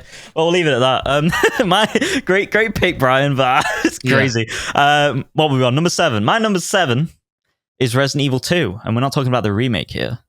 We're talking about the OG. Yeah. So this game I think I played this game when I was 7, 8, 9 years old. Very young, way too young to play it. And again, played a lot of games since then. Went through the Flood section in Halo Combat Evolved. Scared the shit out of me when I was 5 years old. Played other horror games at the time. Played a little bit of Silent Hill as well. Kind of spooky. But Resident Evil 2 was the fucking thing that shook me up, bro. That game is terrifying. The dogs barging through the windows. Mr. X on Route B only, because he's only in Route B in the original. He's not in Route A. Is Route B Claire? Yes. Okay. No. Oh, Leon, which one? if I remember correctly. Leon's the one that has to run from X? Okay. Yes, I think so, yeah. But yeah, he doesn't chase you necessarily. He doesn't chase you like Remake. And it's essentially just a phenomenal horror game. It took everything from Resident Evil 1 and basically tuned it up to the max. The music, in my opinion, is better. The environments, the level design is tighter. Cutscenes are way better. The voice acting is phenomenal comparatively to, you was almost a Jill sandwich. Like, there's none of that going on in Resident Evil 2 OG. It's a fantastic time, and I absolutely adore just that game, like from start to finish. I think it's aged really well.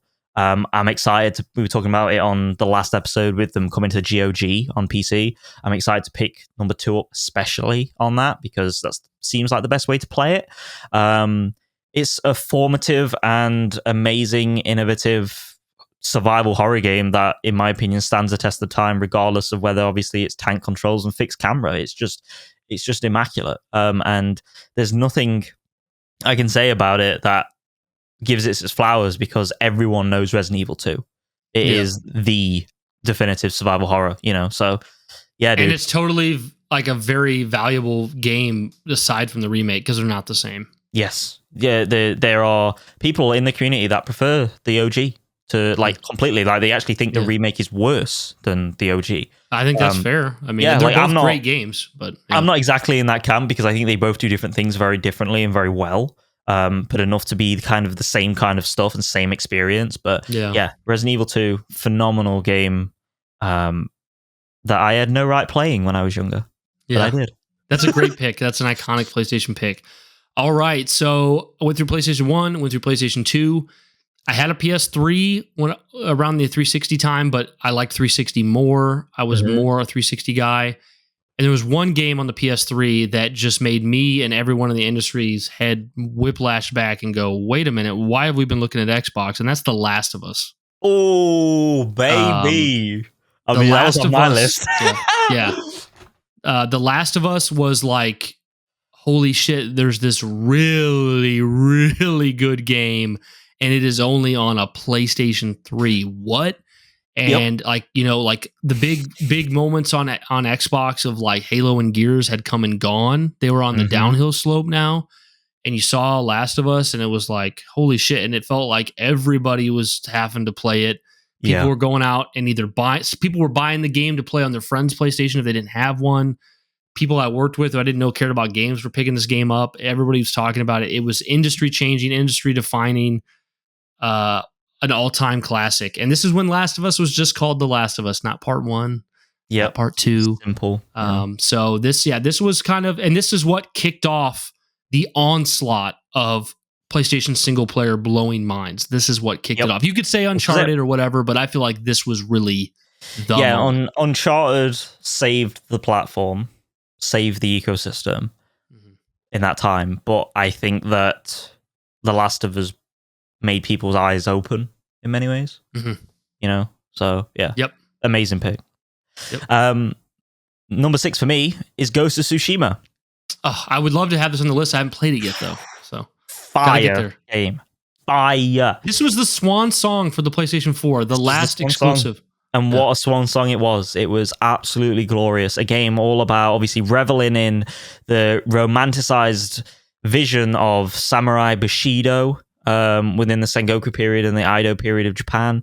Honor bound, all this stuff, never kill a downed enemy, never act out of anger. And it's a story about basically the Mongol invasion of the Tsushima Island, and obviously in Japan, which is I think it's technically an archipelago. I don't know, but anyway, and you are Jin Sakai, who is the son of, well, the adopted son essentially, because your father died previously, of Lord Sakai.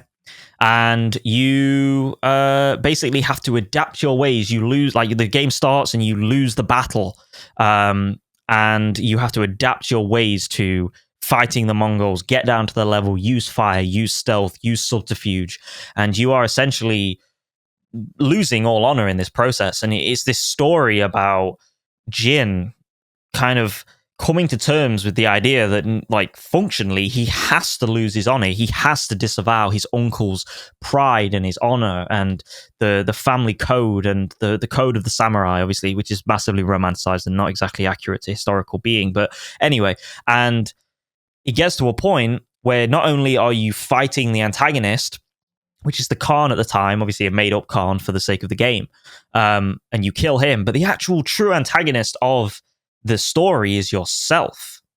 I don't want to spoil it, but you have to make a serious decision at the end of the game to either let someone live or sort of end their suffering, end their pain, end their anguish in the dishonor.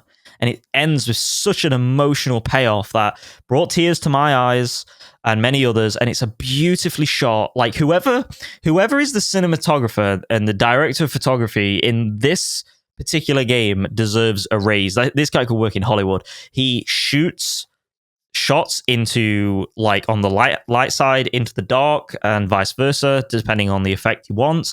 The colors that are used, the wind mechanic that blows, to tell you where to go, and the colors that are used in the fields and the flowers and the environments, and the overall attention to detail in this world is mind-blowingly gorgeous and so refined from a studio that did Sly Cooper and Infamous, which is mind-blowingly cool. And it's like this studio, Sucker Punch, they keep leveling every time. And this was the game that, when I think once Ghost of Tsushima came out, it was the game that a lot of people that were holding on for a Japanese-based Assassin's Creed. This was the game that was like, well, I don't really want an Assassin's Creed in Japan anymore because this is it.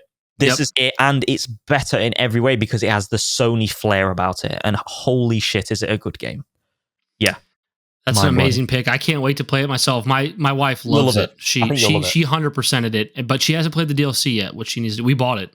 Dude, but, I haven't played Ishi Island. I haven't played it. I need to play it, but yeah. Yeah, I'm looking forward to playing that. Great choice. Joe, do you think we could hold the voice clip till next week so we can try to get this list done? No problem at all. We're running close on time. I know the higher up the list, the more we want to talk, and we're running out of time. Indeed. So we'll hold off. Okay, so if The Last of Us made me look over at the PlayStation heavier than ever before, on the PS4, there was a game that almost made me PlayStation first over Xbox in an instant.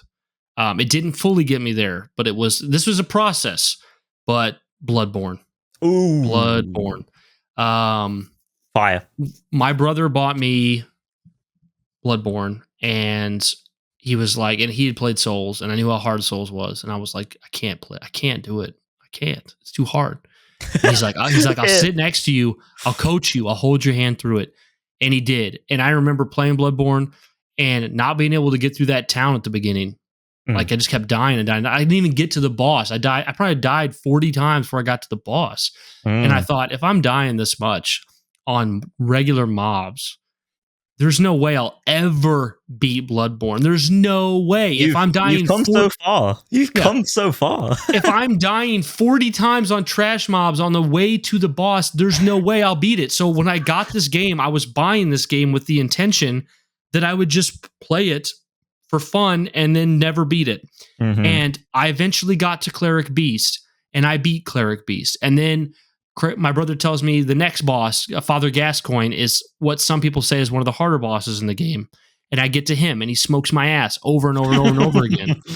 And I eventually beat Father Gascoigne. And then I move on, and I beat, what's her name? Vicar Amelia. Yep. And I move on, and I move on, and I get to about halfway through the game, and I say to my brother, do you think I can beat this game? There's no way I can beat it, right? And he's like, if you made it this far, yeah, you can beat it. And I'm just like, and I keep going on and on and on. And I get to the final boss, and I've already talked about this before somewhere. I can't remember, but like the final boss kicked my ass harder than anyone ever had. And it really challenged me because I was like, I don't think I can do this. I contemplated putting the game down because I couldn't do it. And I pushed and pushed and pushed and finally beat it. And the feeling of reward and just the experience of beating my first souls and that I could do it. It was so good. And I did it all there was no summons. I mean, I did everything genuinely on my own. I didn't summon NPCs or anything. Yep. And it was an amazing experience. And then I went on a deep dive on watching YouTube videos of H.P. Lovecraft because of Bloodborne. When I played Bloodborne, it became one of my favorite games of all time. And I was like, I was looking at my PS4 with Bloodborne next to my Xbox One with Halo 5. And I was like, holy shit. It's like I have like a Ferrari parked next to a recycling bin is what it felt like. Brilliant. But somehow Xbox still had my heart a lot even then. But Bloodborne was a big one. So over to you, Joe. Yeah, what a phenomenal pick, and I love Bloodborne too. It's just not so high up on my list. Not as high in Souls echelon for you. Not so high in the Souls echelon, surprisingly so. Even though it is set in my land of Oi Gavna and all that lot, it should really be quite high up, but it isn't. And the reason is because it can't overthrow the following one, which is Dark Souls, the original. Ooh, classic. Yeah, mind-blowingly good game for the time. The level design. Yeah, the level design that made everything seem larger than life, illusions of grandeur in many ways. London is, not as far, or Lordran, sorry, is not as far as you think it is, even though it seems far away. In many ways, it's right around the corner. The way they stack the levels, the way they fake sort of distance is mind-blowingly good. And just in general, the vibe, I remember playing it and just, it was probably the first game I ever played where it just lets no music play. And it's just quiet, and you'll start like in certain areas, in Firelink Shrine or the Valley of the Drakes or whatever. It's like that's they're one of the few places. I think there's maybe 5 places where there's ambient music, roughly that, and it's just like this is so cool because it's portraying so much without so much post production overlaid on top, and just the gameplay. It was the game that saved, in many ways, JRPGs at the time, because at the time Final Fantasy was going through a bit of a lull in many ways. Mana's gone down the shitter a little bit. Chrono Trigger's obviously gone by the wayside, stuff like that. And this like small upstart, Bandai Namco led company, FromSoft, come along and like, we're going to make some fucking crazy ass game that pretty much no one should like. And everyone loved it. Obviously they tried first with Demon's Souls. It sold pretty well in Japan, but not necessarily that well in Europe and America. But Dark Souls came out and it was like, holy shit, what the fuck is this? And it's just a mind-blowingly amazing game that has lore intricacies like no other, in terms of one of my favorite things about Dark Souls is it melds the things you have in the world, just like Elden Ring does now, but Dark Souls started all of this in many ways. Obviously, Demon's Souls had flares of it, but Dark Souls melds like fire and magic and, pyromancy and stuff, all into the various mechanics and the history of that world. And it all comes into a hard satisfying culmination of everything feeling consistent and like narratively consistent all the way through. And it never feels like things are just random or wrong or not thematic to what's going on. You always feel like you are connected to that world and that world is connected to you. And it's such a beautiful game that to this day holds such a special place in my heart. I always say Sekiro is peak gameplay FromSoft, but Dark Souls is peak world and lore of what FromSoft has ever made. And they did that. And it's just fire.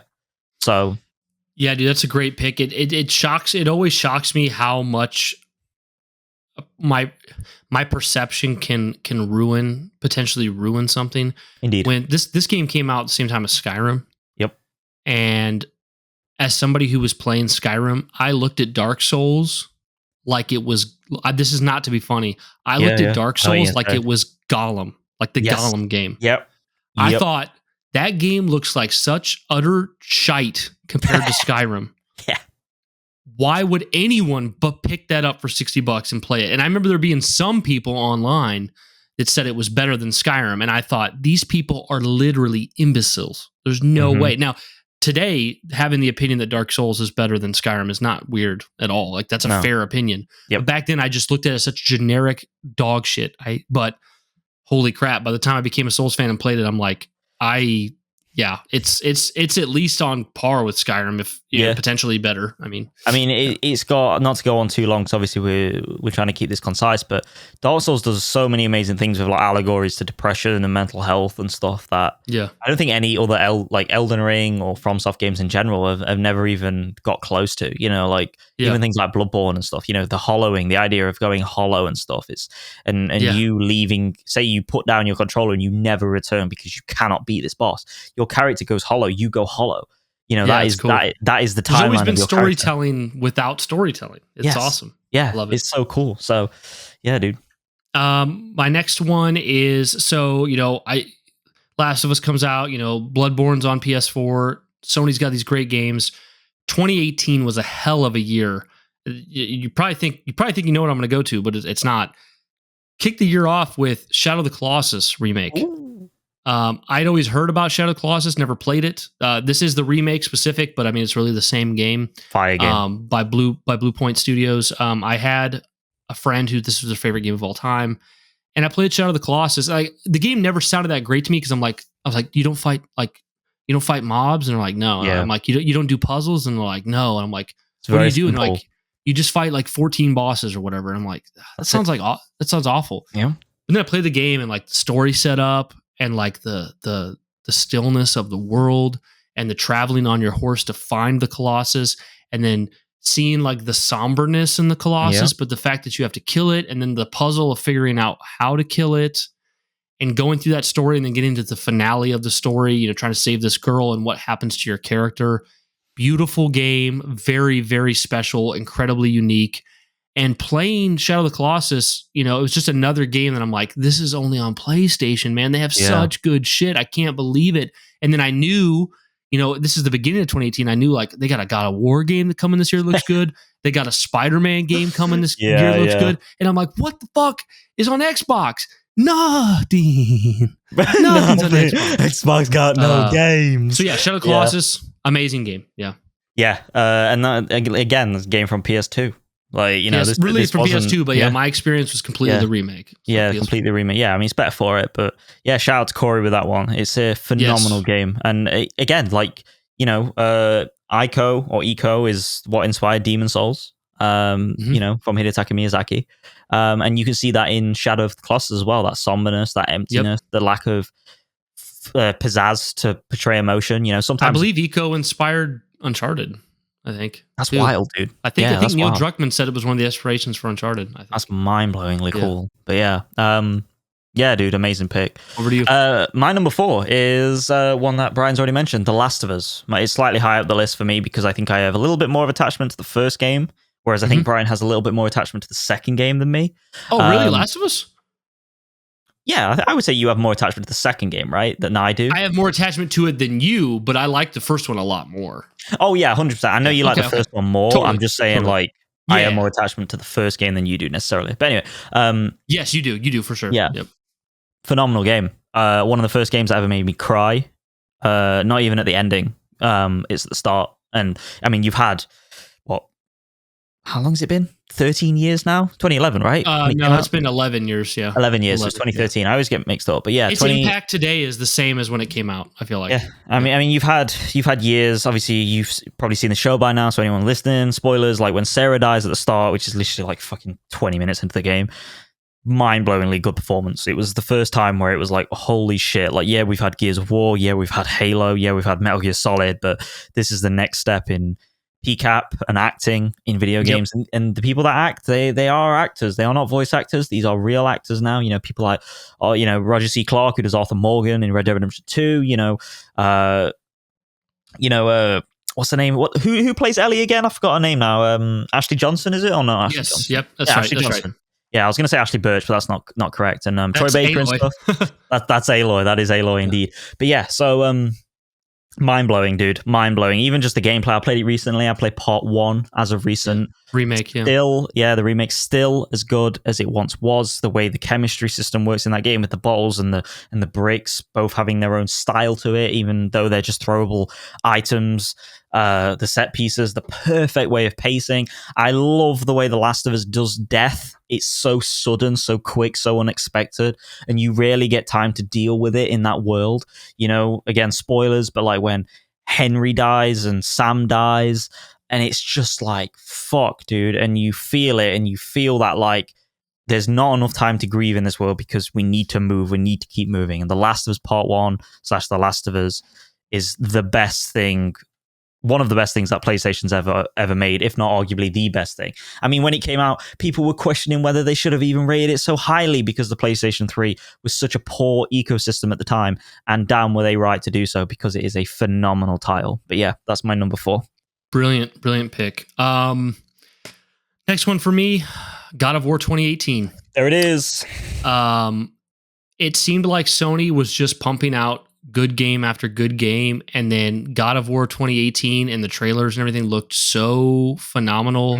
There was such hype in the air, and you gotta understand, I'm somebody who barely ever touched the original God of War games. I'd played bits of 1 and Ascension, never really played much, but I was hyped because I'm like, those trailers make this look like one of the best freaking games ever, and you play it and it just does everything you wanted it to do and more. It was so beautiful.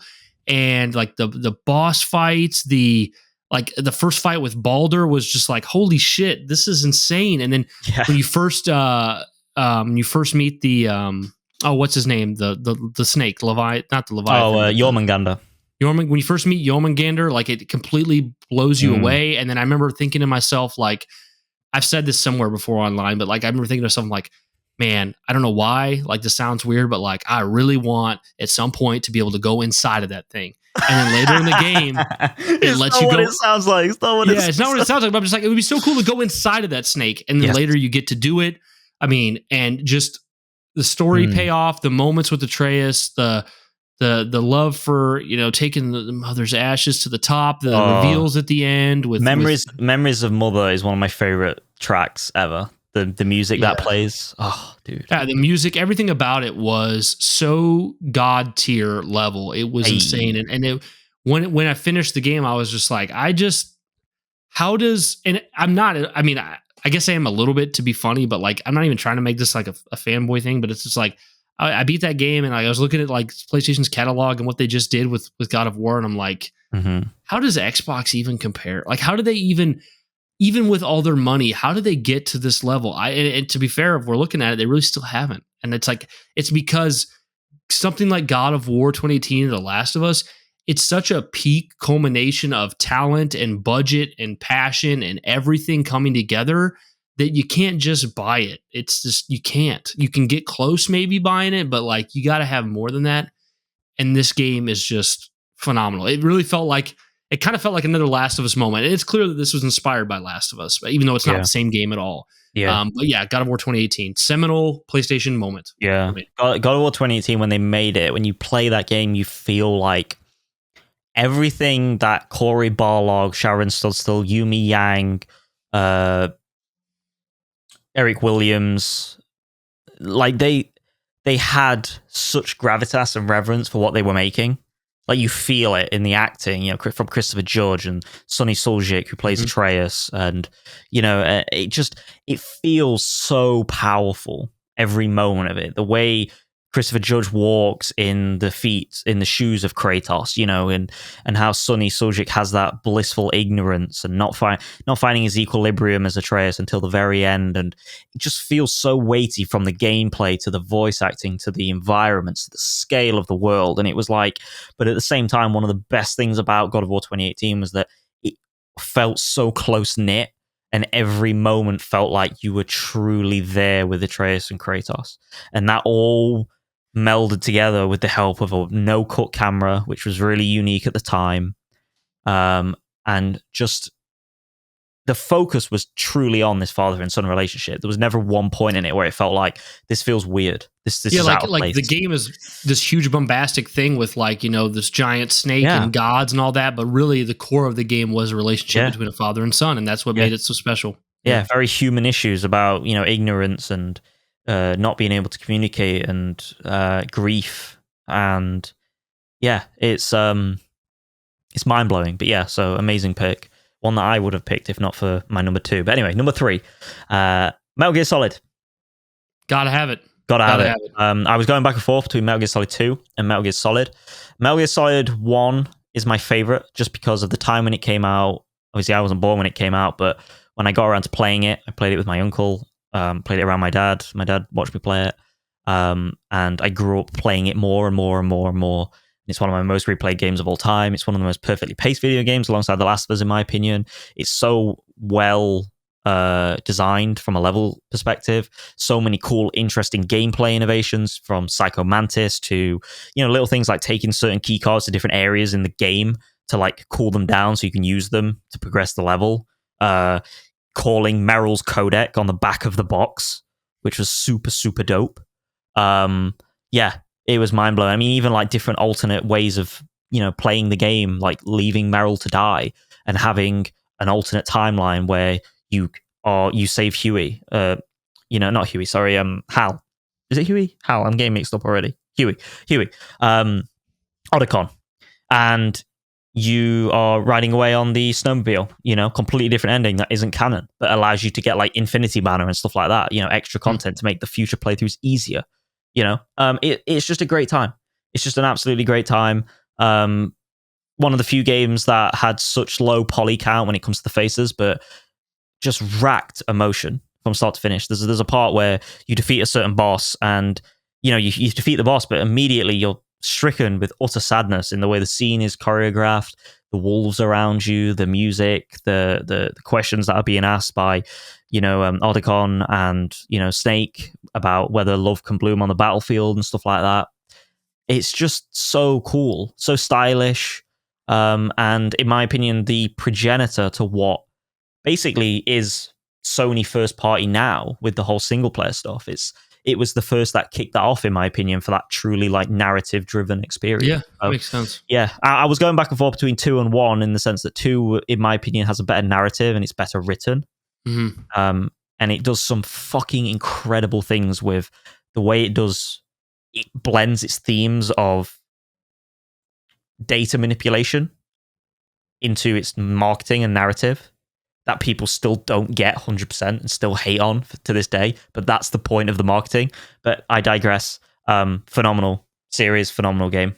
I can't wait to become a Metal Gear fan. I can't. Yeah. I'm looking forward to playing this. 2 is actually the one I'm most excited to play, just from some things I know about it. Oh, it's so good. I feel like it'll be my favorite, knowing my tastes, but we'll see. Yep. I'm going to combine 2 here, so when we pass it over to you, Joe, you can do your next 2. We got 3 left, but my 2 make sense why they're combined.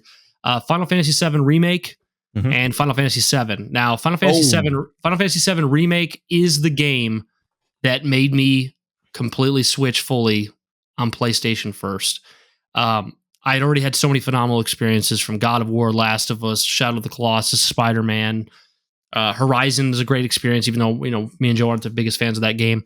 But Final Fantasy VII Remake, I played it. It was one of the best games I ever played. We've talked about this extensively. And that was the year. Well, so Halo Infinite was supposed to come out that year. The Final Fantasy VII Remake came out, and was running a Halo podcast, and it was so much hype for Halo Infinite. And when I beat Final Fantasy VII Remake, I said to myself genuinely, there is no way I will like this Halo game I'm looking forward to as much as what I just experienced. I love this game so much. There's no way. And sure enough, Halo Infinite, great game, came and went, means nothing to me compared to Final Fantasy VII Remake. Just, this was phenomenal. This is what made me full on PlayStation first for the first time since PS1. And then I immediately went in and played Final Fantasy VII Original. And I got all those like throwback nostalgic, like faux nostalgic feelings where like I never played it back then, but I was around it a lot, had friends that played it. I'd seen stuff. I call it second party nostalgia. Yeah, like second party nostalgia. And I actually liked the original even more than the remake because I was like, this is the full thing. I appreciate what it did at the time. I've played it 3 times now, and in the last 4 years as an adult with responsibilities, I've went back and played that old 1997 JRPG 3 times, all the way through. Phenomenal games. Final Fantasy VII deserves all its praise, and like that was like the turning point. I haven't looked back really since was Final Fantasy VII Remake and then Final Fantasy VII. So I only got one left. Over to you, Joe. You give us your 2. Go through them. So yeah. So my number 2 is God of War Ragnarok. Well, you have 3 left, don't you? Or am I wrong? No, I have 2. Okay, my bad. Okay, go ahead. Yeah, just give us both of them then. So yeah. Ragnarok. I knew that if I had 2018, you would have Ragnarok. Yeah. I mean, here's the thing. I always say they're 2 peas in a pod. I wouldn't have Ragnarok without 2018, and I wouldn't have 2018 without Ragnarok because they both meld together to make one obviously amazing era of PlayStation gaming for me that I think personally, like even though obviously people look at The Last of Us Part 2 and as the peak of PlayStation 4 / now 5 with the remaster of 2, like I think that to me the God of War series is the peak of that design, that era. God of War Ragnarok, to me, where do I start with this game? It's one of the most personal games to me. Like I talk about obviously Metal Gear Solid, I talk about The Last of Us being personal to me, even Dark Souls and stuff, but I think that Ragnarok and my game that I'm going to talk about in a second, but Ragnarok as well is so personal to me in the sense that like it has a narrative that I always say is written for me. And that sounds like really like hyperbolic and potentially cringe. No, but when you explain it, I'm like, it does really make sense. But go ahead, yeah. But like everything about the narrative, and I'll start here because obviously I'll talk about the gameplay as well, but the narrative is just like, so like I've had, and this is game really candid, like I've had issues with my dad in the past where like he's held too tightly onto me as his only son, and I've always like strived for independence and finding my own sort of place in the world in many ways, and I finally got there. And God of War Ragnarok is the game that symbolizes that journey just in a virtual way. It's, I look at it as like I am Atreus in that game, or I was Atreus in that game, in my late teen years or mid-teen years, and my dad is Kratos. My dad is a very short-tempered person who is trying to be better, who is trying to make, rights of wrongs he's done in the past. Obviously nowhere near on the level of killing entire pantheons and an entire civilization, but still. Close. And close, but no cigar. And and I just, the ending is so powerful to me in the sense that I can't spoil it because it's been so close since the release, but I really want to. But anyway, like the ending is so powerful to me in that regard because it's all about Kratos coming to terms with Atreus being his own person, learning that he has to trust him to be his own man, trust in his nature to be who he is. And it's also Kratos coming to terms with his past and forgiving himself in many ways. And the DLC, which is God of War Ragnarok Valhalla, which is a free DLC, mind you. And if you played Ragnarok and you haven't played Valhalla, what the fuck are you doing? Because that's me.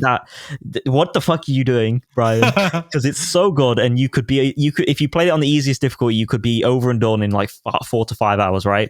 And it's such a phenomenal time. It's just this. It's basically therapy for Kratos, going back through all of his past experiences in the Greek realm, recontextualizing how and why he made the decisions he made, and also owning up to the decisions he made and learning from them and taking up a new mantle of responsibility in the Norse realms. And it's just such a phenomenal game. Throwing Valhalla aside, it's so beautiful, from the way Christopher Judge uses inflection in his acting, like the way they portray these characters, the scenery in the game, the art style, which is obviously carried over from 2018 massively. The combat changes are phenomenal.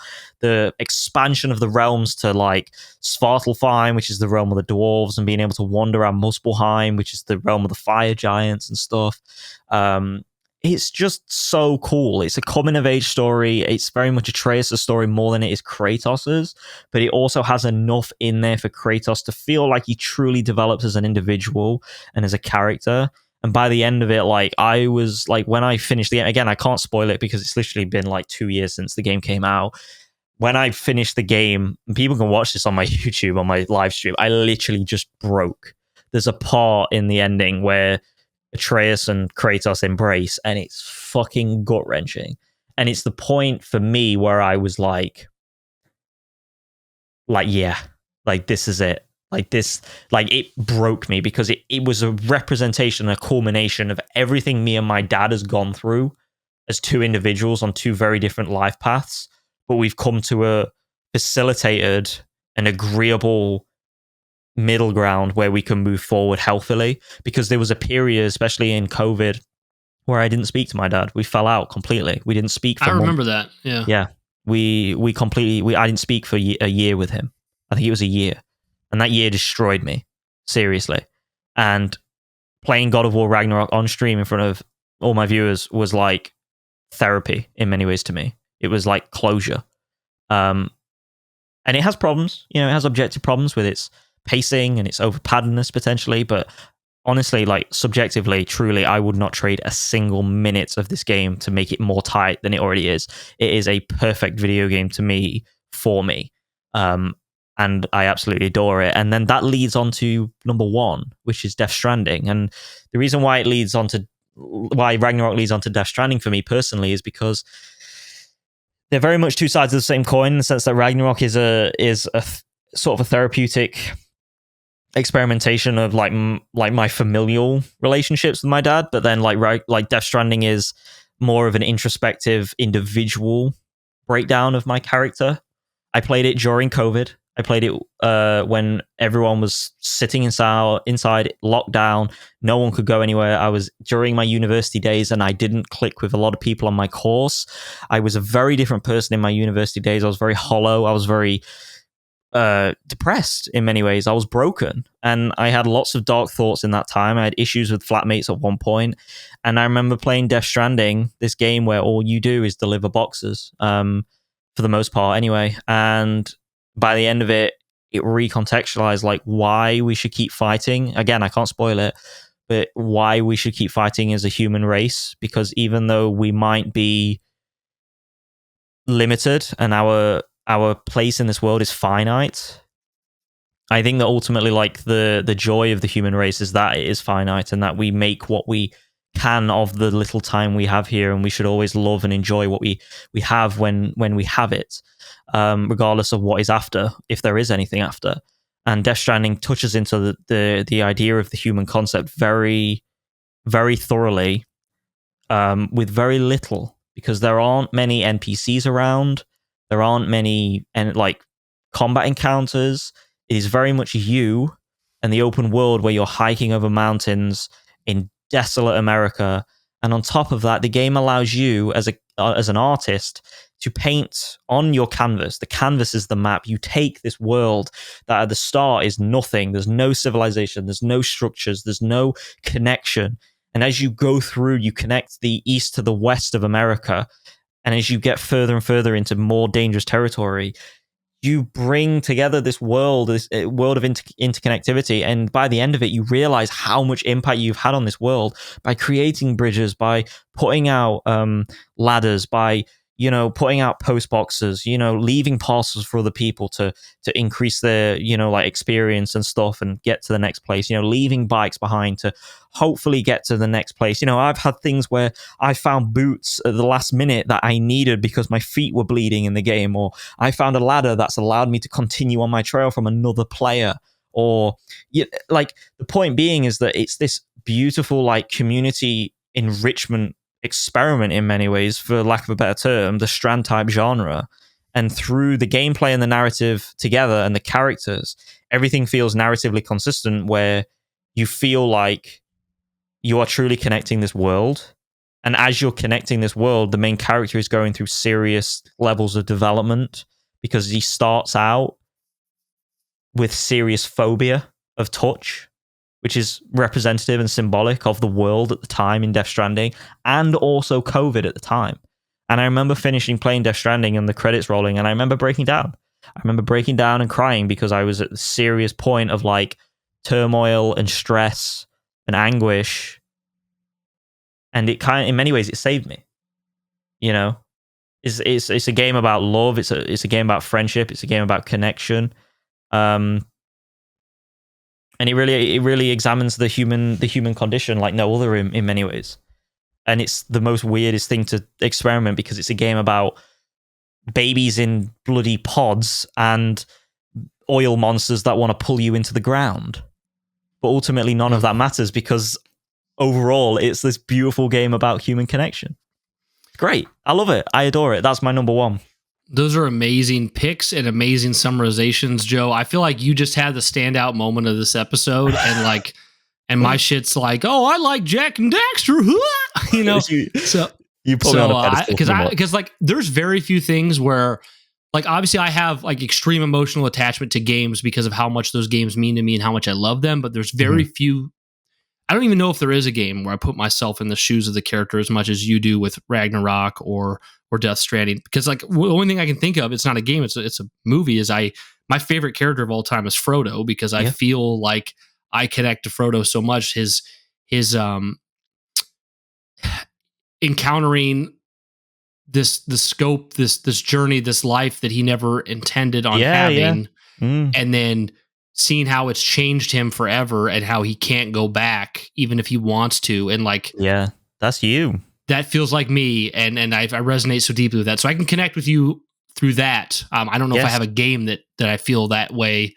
But yeah, very amazing summarizations, dude. And like I said, that's a standout moment of the episode for me. I love that, dude. Those are awesome picks too. Also, now, whether you agree or not, I'm going to give you shit forever that, like you said, it's confirmed Death Stranding's your favorite game. You like it more than Metal Gear. You like it more than Last of Us and Witcher 3. It is. Do you know that for sure? It's not. See, so here's the thing. I'm putting you on there. The reason I picked Death Stranding over The Witcher 3 is because The Witcher 3 to me is a PC game. First and foremost. No, totally. I know we're doing a PlayStation thing. I'm just giving you crap, but I'm like, I'm always asking Joe, like, what's your favorite? And he's like, oh, maybe it's Ragnarok, maybe it's Witcher 3, maybe it's Death Stranding. Dude, to your point, Death Stranding and Witcher 3 fight for number one every day. That's awesome, dude. I can't wait to play Death Stranding too. Like, I legitimately cannot wait. Bro, I'm so ready for that game. Yeah. Death Stranding 2 looks amazing. Yeah. Okay, I'm going to give mine. It's far less emotional, and we'll get out of here because I'm really pushing the limits here. The last game for me that's like a tentpole, like influential PlayStation moment is the Demon's Souls remake. Wow. And the reason that is because I was a Souls fan. I never got to play Demon's Souls because by the time I cared about Souls, I didn't have a PS3. It was only on the PS3. And, you know, like I said, Final Fantasy VII Remake, it kind of brought me in as like, okay, PlayStation's my main place to play now. And I remember when the new consoles were building up to coming out, PlayStation 5, Xbox. I remember Xbox seemingly doing really good. I was like, oh, okay, wow, they got the Series X, it's going to be so powerful. Console looks cool. They got the Series S that's like easier entry point for people. They got Game Pass. You know, Halo Infinite's at the time we thought coming out day with the console. Like Xbox is killing it. And Sony, like I hadn't really got their full, like I didn't really know what their full plan was yet. I didn't know what the price was going to be. Like with Xbox, you had like $500 console, and you had the S that was $300. And PlayStation, it was like they'd shown off the controller, and the controller looked a little bit whack the first time it was shown off. I was like, I don't know if I like that. Ended up loving it, but I was like, I don't know if I like that. Eventually, they show off what the console looks like. It's like, why does that look like a DSL modem with a popped collar? Like, why does that? You know, and it's like a Dubai skyscraper. Yeah, Dubai skyscraper. And even though I was PlayStation first, I was like, I'm buying both consoles anyway, but I'm not sure which one I'm more excited for day one, Xbox or PlayStation 5. And they had, I don't know what the date was on this. It could have been May, it could have been September. I have no idea, but it was the price reveal PlayStation 5 trailer. And they had this whole PlayStation 5 showcase where they're showing like Spider-Man, Miles Morales coming day one, PlayStation 5. Holy shit, that's cool. And then they officially, even though we kind of knew it was coming from rumors, they officially announced Demon Souls remake by Bluepoint, PS5 exclusive. It's not even going to be on PS4, not even going to be on PC. Day one PlayStation. I'm like, holy shit, we're talking about a 10/10 level game to me that's going to be a day one on the new console, PS5. Yeah. And then they announced the price titles, or the price announcement of the consoles. And because at the time, me and Erica, as a married couple, we had agreed I'll get one console first and I'll get the other console a little bit later. And I was like, Xbox, PS5, Xbox, PS5. And the PS5 was going to be $500, I thought. Well, then they go to price reveal, and probably to meet Xbox at their Series S, they go PS5 all digital console, $399.99. And I'm like, holy shit, I can trade my PS. I already had the money for the Xbox Series X. I could trade my PS4 and my Xbox One and have most of the money towards also a PS4 digital. And I'm like, when that got done, I was so hyped. I'm like, Demon Souls Day One plus Spider-Man Miles Morales, $399.99. I went into the other room and I said, Erica, get the dog. Let's get in the car. We're going to the mall. I'm pre-ordering a PS5.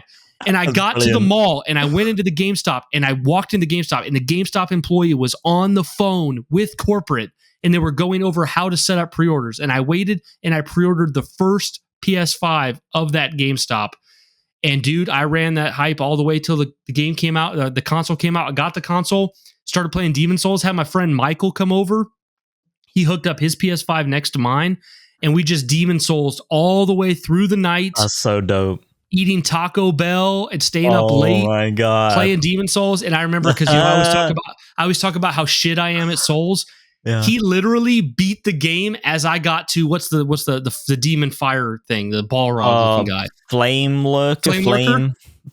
As I was at the flame lurker, he beat the game, and he almost went in New Game Plus. It almost caught up to me by the time I beat flame lurker. Because he's so much better at it. Holy shit. And he's like, you're doing good, dude. I'm like, don't patronize me. I know I'm a little bitch over here. Shut up, bitch. But dude, just the build up to the PS5, the launch games, the price, staying up all night with my friend Michael playing Demon Souls. And Demon Souls is my number 2 Souls game. It goes Bloodborne and then Demon Souls. Which I know for Elden Ring fans out there, they're probably like, what the fuck? You know, but for Joe, it's like Sekiro. Come on, man.